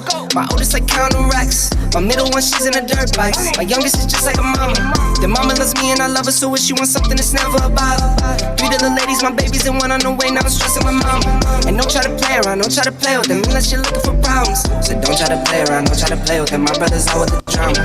4 to 5 nights on the road. Counting the days till I'm home. I could do show after show, but nothing is better than home. Driving through nights I'm alone. Counting the days till I'm home. I've been on road, I'm on go, but nothing is better than home. Shout out to everybody that's in the chat room. Seven Sweetheart said got me changing more than the Oscars. I know. I had to do a wardrobe change on y'all. You know.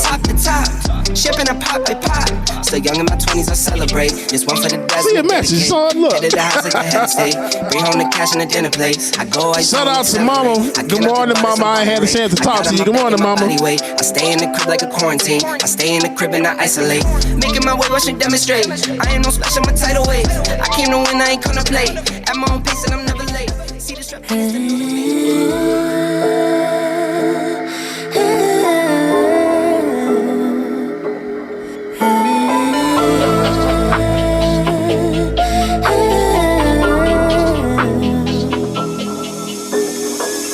You don't mean nothing to me. Priscilla, good morning. Shout out to the Lions Den, y'all, that's taking us out. I just thought of it. I'm like, wait a minute. I ain't seen the Lions Den in so long. Hi, Lions Den. Love you guys. Shout out to the Pride as well, too. In that age, you know I ain't got no sense. You're nothing more than silverware. Nicole, good morning, Nikki. But I was unaware. Right.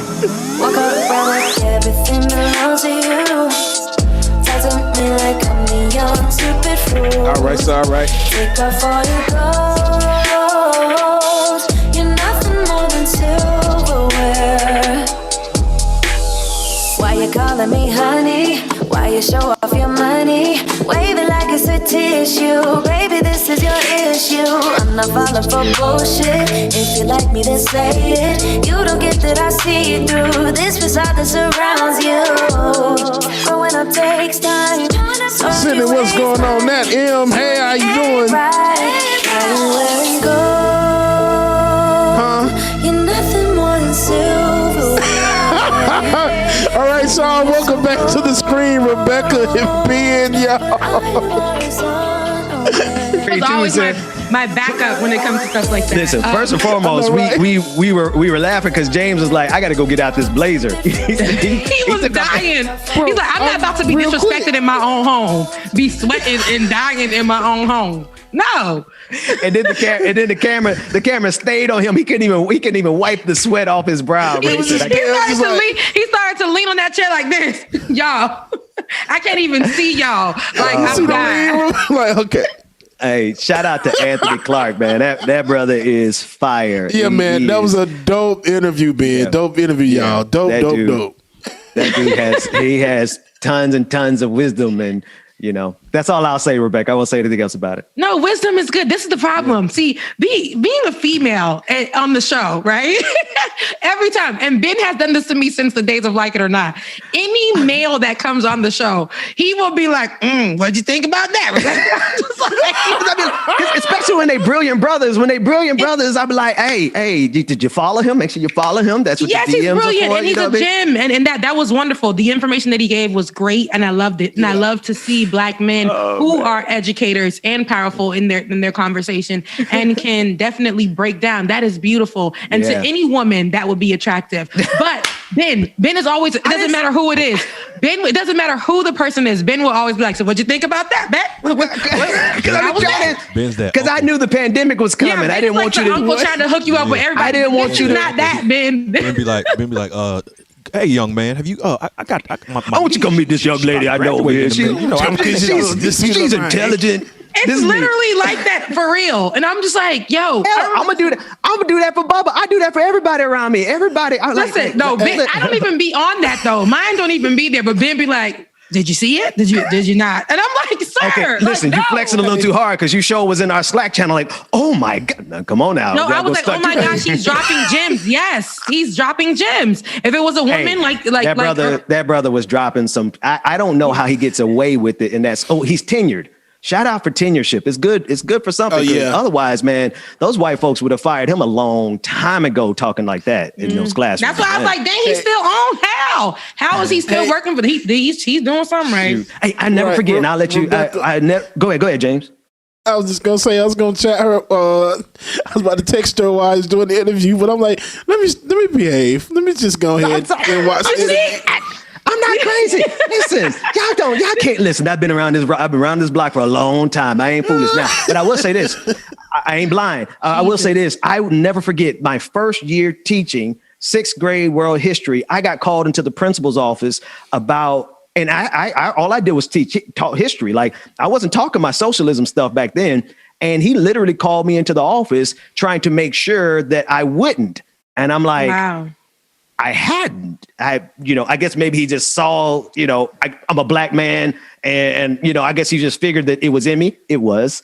You let me in those students' classroom any longer and I would have made them all communists. But that said, I hadn't said nothing and I got called to the principal's office about what I teach. And so shout out to him for being able to endure all those years of speaking truth to power and navigating these twisted education systems. So I have a girlfriend that actually works in the education system. I'm not going to put her name out there because I don't want, but she definitely makes sure that she doesn't play when she does her Black history moments or when it's time to celebrate a particular person or her what do they call those? The list where you go down what you're going to be teaching for the year. Oh, the lesson plans. The lesson plans. Yeah. She shares it with us on her social media.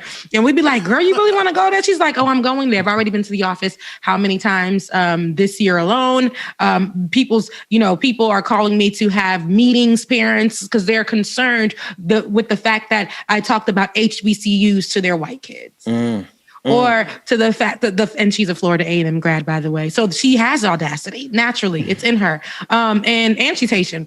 But just to hear her in the Chicago school systems having to always go up against Miss Sarah in this classroom or on this side of the building, who's always going to the office and reporting her and saying, are you guys going to allow her to teach about this all the time? And she's always posting like, yes, I just made such and such teacher, the teacher of X, Y, and Z mad, and I'm still going to keep doing it. So in these spaces, why is it that we do have to do more? But we do have to do more. And 10 times as much. 10 times as more. And it's the fact of the matter. I absolutely hate it. But when we do more, don't worry, because we're going to have all the audacity in the world. Yeah. We're going to sprinkle a little bit of HBCU on it too. And you're going to be real mad, right? We're going to make it really Black. Shout out to everybody in the chat room reminding us that Dr. West, Cornel West, the Cornel West, Harvard University, having issues with tenure. Right? Because of simply because of who he is. They out their damn minds. And he was like, I'm going to leave the school because and people were like, why is he doing that when that's just tenure, whatever? No, he shouldn't even have to ask for it. They should be giving it automatic, to him, period. And nobody should be upset with his decision to leave because, I mean, at the end of the day, this is Dr. Cornel West. We ain't talking about, and not to say, but we ain't talking about somebody just came yesterday, these white teachers that just come out of nowhere, been in the game not too long, and then they're tenured. This is the second time he's going through this. This is not the first time. And check this out. Not only do they just pop up, but they pop up and then they out there talking about racial justice, and they're out there talking about white supremacy, and they're out there talking about all the stuff that we talk about. But when we talk about it, they kill us. They excommunicate us. They exile us. They fire us. They won't tenure us. They blacklist you from every They blacklist school. us. Exactly. Exactly. So it's just funny how that works. But anyway, go ahead, Rebecca. What else you got? I mean, I don't know what to come at. No, I'm just kidding. There is a lot when it comes to us being blacklisted in places like schools. And let's talk about internships. I know that back then when we were younger, right, we wanted to take internships. We thought it was okay to take unpaid internships. And this was a conversation that happened on Twitter that's been making its rounds. So on Monday, NFL Network reporter Jane Slater tweeted out an application for an unpaid internship, which she was hoping would solicit plenty of responses. She was hoping to generate interns who would help the NFL with reporting. So instead of positive responses, she was greeted with a torrent of tweets pointing out the obvious that unpaid internships are Look, why can't I get the word exploitative?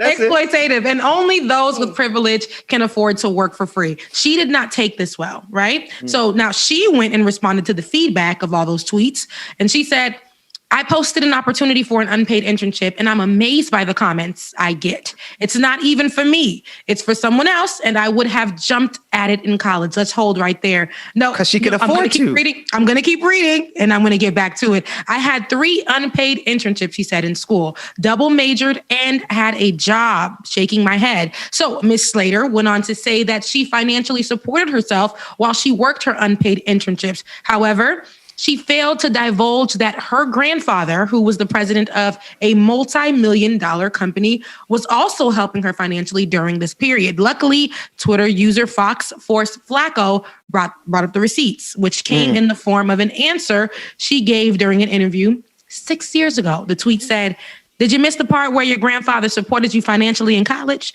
Double major has nothing to do with whether or not you can afford to live while working an unpaid internship. So here's my thing with that. Okay? Because it's always a thing. Here's my internship horror story. I really thought that having internships, because what they told us, right? You work for free. You got to make sure you're doing this free work and getting the experience and things like that. And it's like, I literally went through my whole high school doing TV news. I should be able to come to school, get a better education. We're here at Florida A&M University. And when I go internship at this local radio station, at the local news station, I should be getting paid. We're already like the brokest people in town, right? And I think I did like 5 internships. I did it for, E-News or Entertainment Tonight, that was. I did it for the local news station. I did it for a radio station. I did it for Universal. I did so many internships. And people would be like, how are you qualified? I've done all this work, but those only were internships. This is when I came out of school. And when I worked for the local news station in Tallahassee, there was and I'm going to say their names. There was a... Don't say their legal name now. Reporter named Art. There was an anchor named Art. There we go. I don't know if he's still there. But I would do the work for him. He didn't know how, because in that time, social media was coming into play a little bit. So they started to utilize that. It wasn't old school the way it used to be, and just get reading off of a paper or reading off the prompter. We would have to get like some of the news, compile it up, bring it down to 3 sentences so that he could read or whatever. He didn't know how to get on and go through the internet. and he didn't want to change, y'all. Now imagine, he didn't want to change. He was an older man. And of course, in that time, even now, local television news was like literally, they don't change anchors unless like the person literally dies or moves on to another news station, which sucks. So you're over here doing all the good, new, innovative work and you're not getting paid for it. I would have to edit. This is not stuff that I learned there at the internship. I learned this before I even got to college. The simple editing he didn't know how to do for his stories. I would have to edit for his stories, write the news articles for his stories, listen to the police thing every morning to see if we can grab a story of a car accident or something like that. Every single morning, prep them for what interviews were to come during my internship. That's a whole damn job. On top of that, working for our university news channel where we would have to go out, we call it one-man bands, have a little sack with our cameras in it with the tripod. I had a permanent black mark on my shoulder carrying that, going to go interview people, at the house and going to different restaurants and putting myself in positions where people would be like, get off my property. And then going back to the school, editing that out and putting it on for news. Local news would actually take my stuff and play it on their stuff. And you telling me I'm not going to get paid? Yep. I'm not getting paid. So, ma'am, when you put that out there, sweetheart, especially when you had help, I didn't have help. My parents didn't even know what that was about when it came to internships and stuff. They didn't understand. They didn't know. They thought I was getting paid from that stuff, and I wasn't. But for you to say that, back then you would have jumped on the opportunity, I would have too, because that's what I was taught. But then when I realized I'm doing free work on my third internship, I'm not going to work for free. I have the experience down in my soul. This is what I do, and I'm doing it for free. No, I'm sorry. That doesn't make me stronger. It's killing me. It's not the what don't kill me. This is killing me. It doesn't make me stronger. I'm hungry. My bills are due, but I'm here working for free. Sis, no. That's a good sound.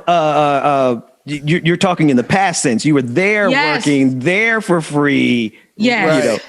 Not here. Look, not here. All right. I'm not hungry. Because nobody worked. Listen, I stopped that a long time before I even got into this space. Pay people. If you can't afford to pay them, then what do you try? I mean, what are we doing here? We're talking about the NFL.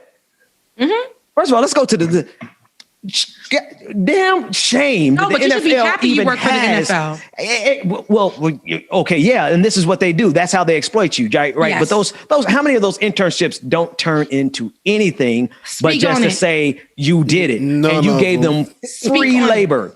This is free labor. This is indentured servitude. This is, I mean, seriously, like this is what they get away with. And they're a multi-billion-dollar company. I mean, they got $7 million for a commercial during the Super Bowl, and they trying to pay people free. And now this sister talking about she would have jumped on. Of course you could have, because she probably don't even know what it's like to be in the overdraft. She probably doesn't know what it's like to be able to call your parents, and your parents can't help you because they didn't got nothing in the bank. And then she probably don't even know what it's like to actually go sit in a line and look for a job because her granddaddy was rich and was able to get her and put her up on a job. So this is a totally different experience in this country. And I'm glad it went down like it went down, because it needs to be exposed over and over and over again. All of these multi-billion dollar companies out here exploiting your children for labor, for free labor in the guise of internships. And then all of a sudden, you're somewhere in between going to get coffee for somebody who's lazy and don't want to walk themselves, all the way to you, Rebecca, where you were developing the entire story,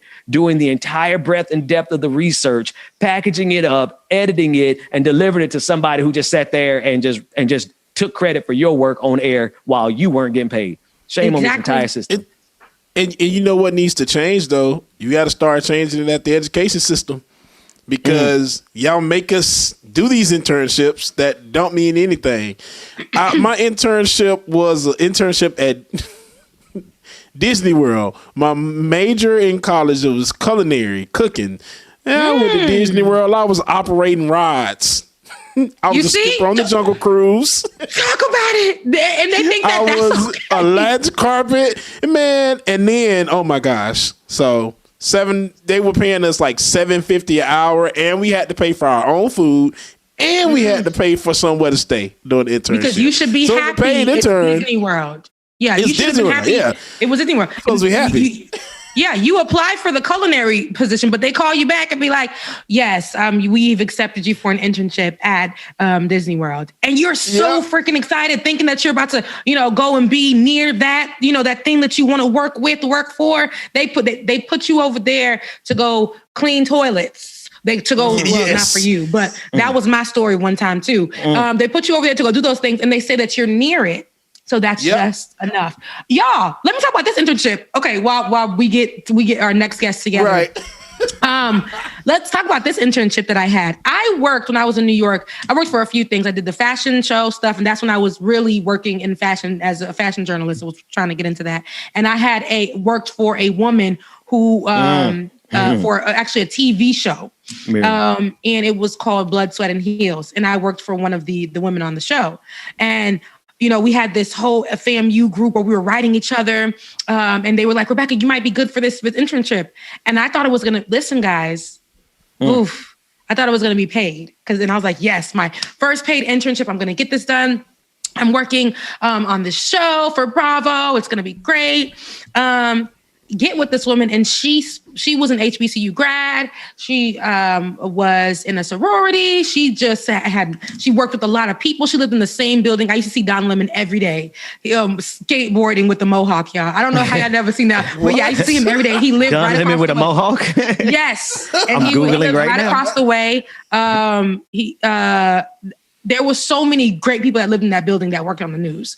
So, I'm with her, and I'm just thinking, oh my God, this is going to be great. I'm going to get to write for her and help her with the production and stuff like that. I helped her with a lot of things, and some of those things being her events and things like that. I did a lot. And she spoke to me like, she's like, I'm going to be a big sister to you. Working with her around that time, guys, this was supposed to be like a great moment. She told me, I'm going to pay you because you should be paid. You shouldn't be working the way you do with your experience. Sounds good. And it's funny because when you don't understand, when some of these people are in these spaces, they start using their white supremacy or their supremacy in that space. Because I would go out with her and I would be dressed to the nines, just trying to impress her and be like right there by her side, like, wow. To the point where she's like, don't wear that when you come back. Don't wear that when you come back. And when you go, you need to go pick up my clothes. Now this was the role now. Now she changed my role. You need to go pick up my clothes for the show. Why do you have that red lipstick on? Go take it off because I'm wearing red lipstick. You cannot be wearing red lipstick. Can you get under my sink? And that was an internship? This was supposed to be a paid internship where I'm doing work for, journalism work with this woman. Who was a journalist as well. Can you, and mind you guys, I'm in New York. I told you, if I can make it here, I can make it anywhere. I'm over here trying to, I went there. I never forget, I got dressed. I went there to help her, get dressed for the show. She threw the things that I purchased at my feet, threw a fit on camera. And then off camera, she threw the fit, disrespected me, belittled me. I said, this is the last day. She decided not to pay me a dime. And I took so much from her. She decided not to pay me a dime. Wow. And that, it sucked. And the thing is, all the things that I bought her that she threw at my feet and threw a fit at me about, all those things that I bought her, she wore on the show. Wow. Moral of the story. Don't do free internships. Make them pay you up front. Get paid up front. Don't do free internships, and don't let these people disrespect you, and don't let them think that just because they have and you don't, like you're smaller. You're smaller than them, because some of them will envy you because of your knowledge, because you're younger and you have knowledge. They don't want to be. I was willing to be taught by her, but she wasn't open to letting me teach her. At all the new ways of journalism. And that's what sucked. It was like, girl, if you don't get out of here, like whatever. And she disrespected me, belittled me, and envied my just me and my knowledge. And shoot, I'm good too. But I didn't know that, and I had to learn that. Where is she now, Rebecca? Listen, so she was working on the show, ended up looking crazy on that show, getting into fights, and don't know where she is now. Nowhere to be found. God don't like ugly. God don't like. Look at Rebecca. Look at Rebecca Rocket. Hey, listen, folks. We have one last guest this morning, and I want to jump straight into that interview with the time that we have left. I am ecstatic to bring to the screen another dynamic brother by the name of Isiah James. He's a community organizer, activist, Army combat veteran, and candidate for Brooklyn's 9th congressional district. Brother Isiah, how are you today? Thanks so much for joining us. Thank you so much for having me. We've been trying to make this work for a while, so I'm glad to be here. No, the pleasure is mine, man. And one of the reasons I want to get you on is because of your tenacity. You have not stopped your fight for justice, your fight to get into leadership, to take that fight for justice to the halls of power. Tell us a little bit about that fight and what you're working on right now, specifically as it pertains to justice and speaking truth to power. Well, that fight is the most important one. It's the one we've been fighting, as Black people, as working people, as poor people since this country's been founded. It's the fight that it seems like every generation has to get in that fight. It's the fight that my father fought when he came in from Jamaica in the 70s. It's the fight that my grandmother fought when she left Pascagoula, Mississippi in the 60s after Martin Luther King Jr. was assassinated.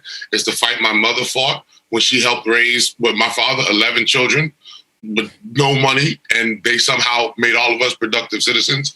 That's the fight that we're fighting now. And it seems like it's getting more exacerbated because the gap between the rich and the poor is going more and more and more. So that's the fight, the generational fight. What I'm working on right now is getting this campaign off the ground for a second time. I mean, the first time we ran, we got punched in the face by coronavirus. And let me stop real quick, just to let everybody know. My wife is a public school teacher here in New York City. She's been working from home since the pandemic. I know people are going to ask, why all those sight words? My wife teaches first grade and kindergarten. And our living room where I'm sitting at right now is literally her virtual classroom. So if I give you the tour of the classroom, you got all words, and don't forget to put the cap up on the marker. And Oh, man. So I thought you were literally in a classroom. In a school building. She did her best. In the background, like, let me get this out the way. Because people are going to be like, why this stuff behind you? So let me get that out of the way and let y'all know. My wife is a public teacher, so that's why it looks like that. But as I was saying, I'm trying to get this campaign off the ground. I mean, the times that we're living in now demand it. I mean, it's not time to hope and pray and wish anymore. We got to be audacious. We got to demand that our government does what it purports to do. I mean, what do we lose by fighting for people that are poor or working class or LGBTQ or Black or Native American or Indigenous or Hispanic? Like, we don't lose anything by standing up and fighting for those people. So we damn well better get in the fight. I hear that. I want to read a tweet that you sent out the other day that I think contextualizes this. I got a couple of good ones here too. This one says, when we talk about lifting millions out of poverty, let us not forget, especially during Black History Month, that America still has not atoned for her original sin. And you said, and that we must continue to fight to make right the wrongs of the past. #reparations, #Black Lives Matter, #ADOS, never forget. And then there was a clip attached to it where you were on with my friend, the Humanist Report. I want to play that clip really quickly and then discuss in context about everything else. Let's take a look at that clip. Somebody saying no. Oh, we don't have that clip. Okay. Oh, we don't have that clip. We don't need the clip. Say no. He heard you say no. How did he say you say no? We don't need the video yet. Let me know when you have it. But talk about that, man, because even in your race, right? Like when you start talking about reparations, right? You some of these so-called good-meaning, well-meaning Democrats and liberals, they start being the first people to jump off the ship, right? And and looking at your fight for this position and fight for justice in general, like, how do you balance that? Because I know you get nonstop pushback when you're speaking about reparations so firmly like that. Oh, of course I do, because people who empower automatically think that they're going to lose something because they know they took so much from so many and concentrated it in the hands of so few. You look at the word that I use in my tweet, atone. If you look up the word atone, it says to make amends, to repair. Reparations. Reparations means to repair. If folks want to Google, they can go back and look up Field Order number 15, which was issued by General Tecumseh Sherman when he was fighting against the South during the Civil War. And it was to give those freed slaves 40 acres and a mule to till that land. Economists have done the math. If they were to pay Black descendants of slaves in this country, it would be over $70 trillion with interest. So reparations is not a check. It can't be a check because the GDP of the world can't pay every Black person a check. To me, what reparations means is America has to have some skin in the game and has to buttress her Black community, which it has disparaged for 400 years. That means more money for HBCUs. That means after school and job programs in that community. That means housing programs for folks who have been redlined and kept out of the economic ladders of opportunity of home owning. That means ending this damn disastrous war on drugs. That means legalizing marijuana and letting everybody out who has a nonviolent drug conviction and stripping their records of felonies. It means actually doing something to buttress the Black community, because every time Black people have tried to stand up for themselves in this country, you can look at Tulsa, you can look at the race riots. White America has pushed them down, and we're saying that it is far past time that America actually does what she says she purports to be, the land of equality and freedom, but it is not so. So we have seen for 400 years, we're told never forget the Holocaust, which we shouldn't. We're told never forget 9/11, which we shouldn't. We're told never forget December 7th when they attacked Pearl Harbor, which we shouldn't. Black people have been living a 400-year Holocaust in this country since the beginning, since 1619, when those 16 slaves landed in Jamestown, Virginia. And it seems like everybody has forgotten about that. When you have the crime bill, which took a generation of Black men and put them in jail and destroyed the nuclear family, now you see what the hell we're talking about. When you have the 1033 program, which allows military equipment to come into our communities and hold Black people siege and hostage, now you see what we're talking about. When you have over 2.5 million people sitting in goddamn for-profit prisons, now understand what we are talking about. America is a homeless person with a Gucci belt on. She is not all she's cracked up to be. So it's up to us. Like I said, every generation has to get in this fight. We have to make right the wrongs, because I'll be damned if my children or my grandchildren are going to have to take up the same fight that my father fought 50 years ago when he came here and he couldn't even go to Queens because he had a funny accent to them out there. This is, Isaiah, listen, why would you come on here and drop all of that? Look, the show is over. The show is over. We don't have time for you to come and bring all of that on the show. That was a lot. I gave you an answer. Where am I about to look? Where do I sign up? Where is this? When is this vote happening? I don't even live in New York. This is a lot. Listen, okay? You said a lot of things. FAMU. My sister went to FAMU Law. Oh yeah, look. Don't start. Hey man, hey, bro. You listen, Dwayne, thank you for coming and cut that man off. No. There is Isaiah. There is a clip that we want to definitely play if we have that up now. Yeah. So we can discuss it before we do get out of here, because I know in this clip as well, there are a lot of things for us to unpack. Dwayne? Yeah. It's an economic issue. It's a legal issue. It's an issue that I feel like everyone who's on the left, who's progressive, who's radical, should be on board with, no questions asked. It's Black History Month, right? Every Black representative in Congress should have been beating the drums about reparations this month. You want to talk about Black history and our contribution to this country, to American history? Well, let's talk about making right the wrongs of the last 400 years. Let's talk about that. The White House that Joe Biden is now in, when it was burnt down by the British, it was rebuilt by Black slaves in this country. They rebuilt the seat of power in this damn country. And nobody wants to talk about that. Nobody wants to talk about making right the wrongs, making generations whole. Generational wealth wasn't just kept from us, it was stolen from us. Our language, our heritage, our culture, our religion, even our identity was taken from us. And then you leave us to fend for ourselves. You make everything we do a crime with the Black codes, first of all, with Jim Crow slavery, with the war on drugs, with the crime bill, and you don't see the harm that you have caused. We did do that. We talk every year about 9/11, how we should never forget it. We talk about the Holocaust and how we should never forget it. Black people have had a 400-year Holocaust in this country, and it seems like everybody has forgotten it. except those are people like me or you who have time to think about it. And we have never been made whole from this. Communities were destroyed by Joseph R. Biden. That's why I wrote in Bernie Sanders. He gave us the crime bill, which was Ronald Reagan was Reagan's war on drugs and Nixon's war on drugs cranked up to 11. That's what made the mandatory minimums. That's what made the harsher sentences for crack. That's what literally took fathers out of homes and destroyed families, destroyed the nuclear family that Republicans love to talk about. The black people don't have a nuclear family. Well, why is that? Because a generation of men, an entire generation, were put in jail and left to rot like grapes on the vine. And America needs to atone for her sins. And we can do that with government if we have people in government who actually want to do that. Isiah, you can't be going on people's show and just shutting it down. The man was sitting there like, okay. I'm just speaking the truth. I'm just talking the truth. Talking about Cornel West. I ain't had a haircut in a minute. I'm starting to look like Cornel West. And he's one of my personal heroes. And that man don't mince words. I mean, listen, I've been shot. I've been blown up by IEDs. I'm a 6'8" black man in America. What the hell are they going to do to me that hasn't already been done to me in my life? Yeah, I'm 6'8". What are they going to do or say to me that hasn't already been done or said to me?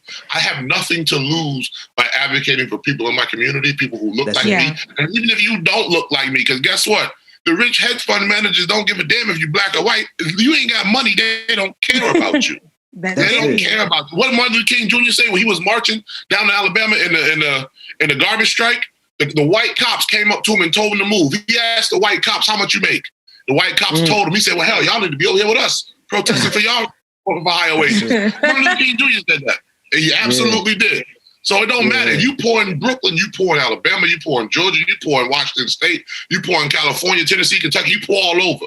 That's what this fight is about. It's about uniting working people and poor people so they understand that the system is not broken because it's working the exact way they designed it.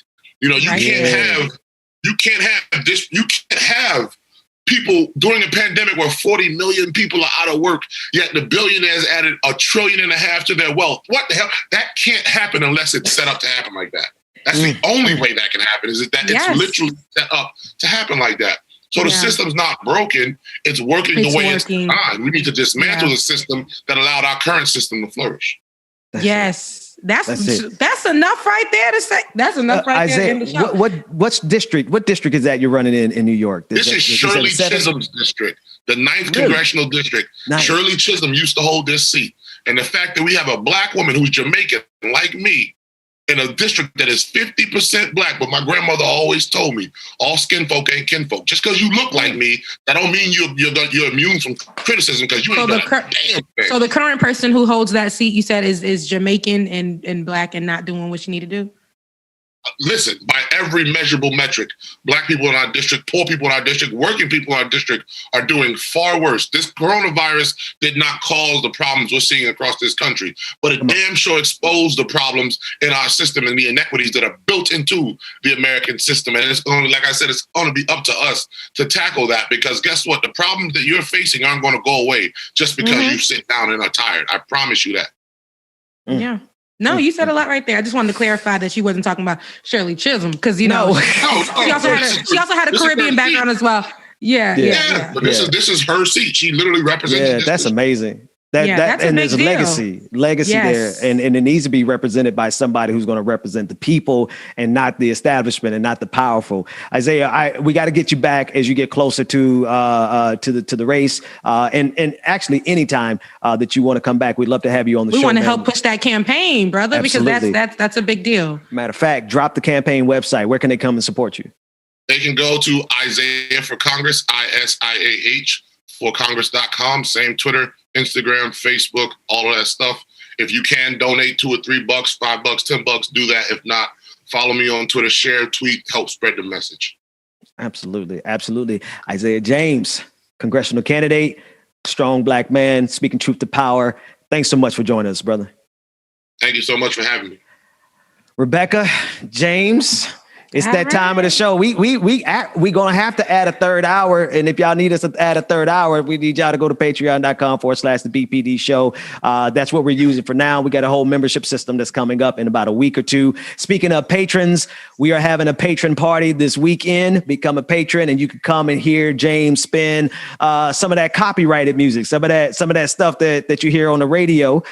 James is going to be the ratchet stuff, a little bit of Megan Thee Stallion, a little bit of Cardi B mixed in with some Kirk Franklin. A little bit of City Girls. City Girls. You got to hear his mix where he mixed in James. He mixed it with John P. Key with City Girls. Like, it's one of the craziest. I was like, did he really do that? Because I'm like, when did I miss that? Oh, he did it on Watch Night. Y'all know what Watch Night is. New Year's Eve. Which one did I do, Ben? You did Kirk Franklin, and I think you went to like Megan Thee Stallion. Yeah, I think it was Megan Thee Stallion. So if you want those kind of shenanigans, we're very versatile. We're not a monolithic person. Like we were just discussing this morning before we get out of here, Ben, what we were listening to. I was listening to Tank because I wanted to feel pretty. Tank makes me feel sexy. Tank makes me feel pretty. And this morning I wanted to feel that way as I clip my wig down. Now, Ben, you were listening to John. I was listening for a change, because normally when I wake up in the morning, I listen to like, I still listen to Jay-Z like every single morning. But I was like, I needed. Well, he is, but he's kind of problematic in these spaces. But I listen to him. But musically, I still listen to him. But this morning I had to switch it up. I got some John P. Key in my life this morning. And I felt good. I was dancing around the house. And then James, you were listening to. Mm-hmm. What was I listening to? Man, it was all over the place this morning. Well, you were doing the mix with Cardi B. Yeah. And it was somebody else. Oh, you said you were listening to Future. Yeah. That's who it was. Future.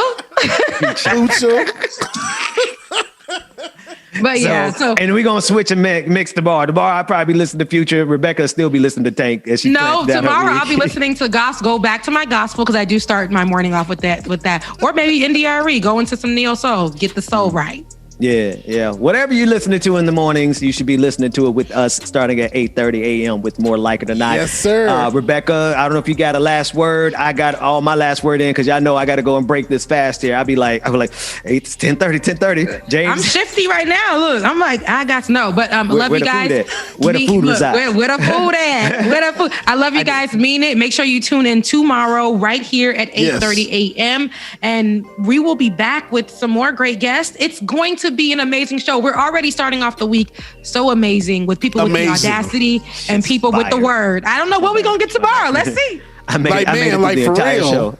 I made it through the entire show. Oh, tomorrow, Nina Turner is coming on the show. Nomiki Konst is coming on the show. And Killian Kempton. We got a great lineup tomorrow. So, James, it is in your hands. More audacity tomorrow. It's going to be good. Tomorrow, the audacity. Bye, guys. Bye, y'all. All right, make sure that y'all stay tuned and check us out tomorrow. Got a great show. I'm going to drop y'all a couple of songs here. I got until about 10:45 to Corporate America. Calls my name, y'all. So here we go. Let's get to it. Make sure that you are hitting that like button, share, comment, subscribe, all of that good stuff so you know when Like It or Not is going down. Also, don't forget, if you have not already, to download the Voices by Action Sprout app and get connected to Like It or Not. So you can search for Voices by Action Sprout, or you can scan either of the QR codes that are on your screen at the time right now. Use group code 213756, group code 213756 to be connected directly to Like It or Not. Hey.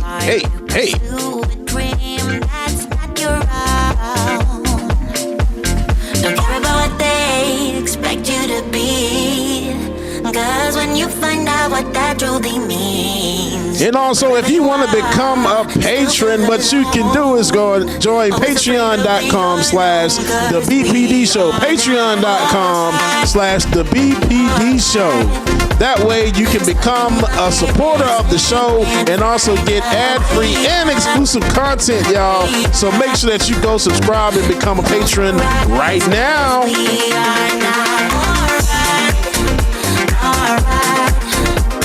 Stuck in my head saying Shout out to everybody in the chat. Goku, what's going on? Nicole, Mara, I see you.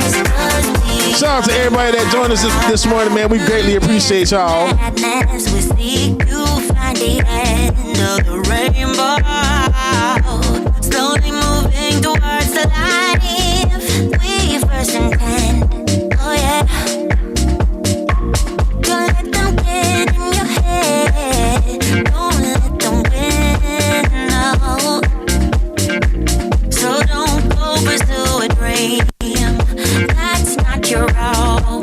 Yeah. Don't care about what they expect you to be. Cause when you find out what that truly means, wherever you are, you still feel alone. Always afraid of the unknown. Cause we are not alright. Stuck in our heads, they can't find a way out. Don't close your eyes, cause we are not alright. Well, you had me from the start. By the way you stared, the way you wrote upon me, yeah. Then I felt your energy. Wasn't used to being loved and treated differently, yeah. But something went wrong, the signals got crossed, and now we're on completely different pages. Let's go where we were, where no one gets hurt.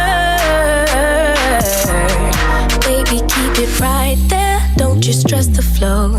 You're trying to pick the pace up, we should take Shout out Sensation, shout out my mom Gwen. Baby, Mama Gwen. Don't you make me change my mind.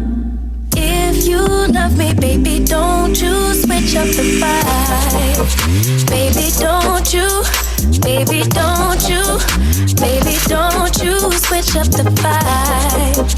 Baby, don't you, baby, don't you. Baby, okay, this is going into my favorites playlist. Will you take me on a trip? Always up and down and back and forth in merry-go-round. I just wanna get it right. But when you go left, I'm stuck here feeling left behind. Cause something went wrong, the signals got crossed, and now we're going different directions. Let's go where we were, when no one gets hurt. Baby, keep it right there, don't you stress the flow. You're trying to pick the pace up, we should take it slow. Baby, keep your focus, don't you make me change my mind. If you love me, baby, don't you switch up the vibe. Baby, don't you, baby, don't you, baby, don't you switch up the vibe. Baby, don't you, baby, don't you, baby, don't you.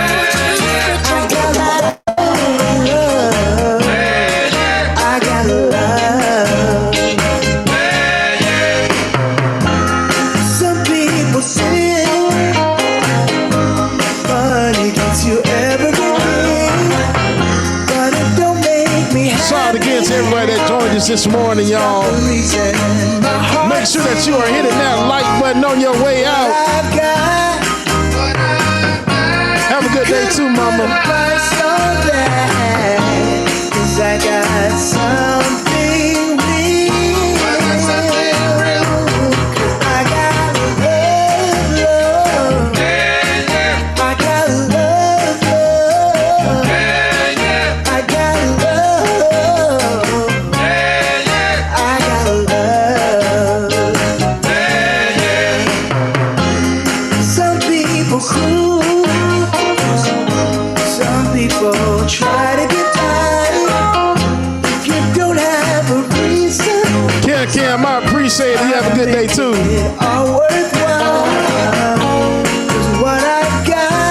Samantha, thank you so much.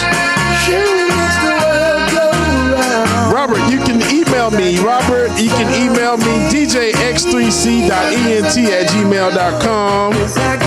djx3c.ent@gmail.com if you got music that you want to request or if you want to send any tracks, y'all.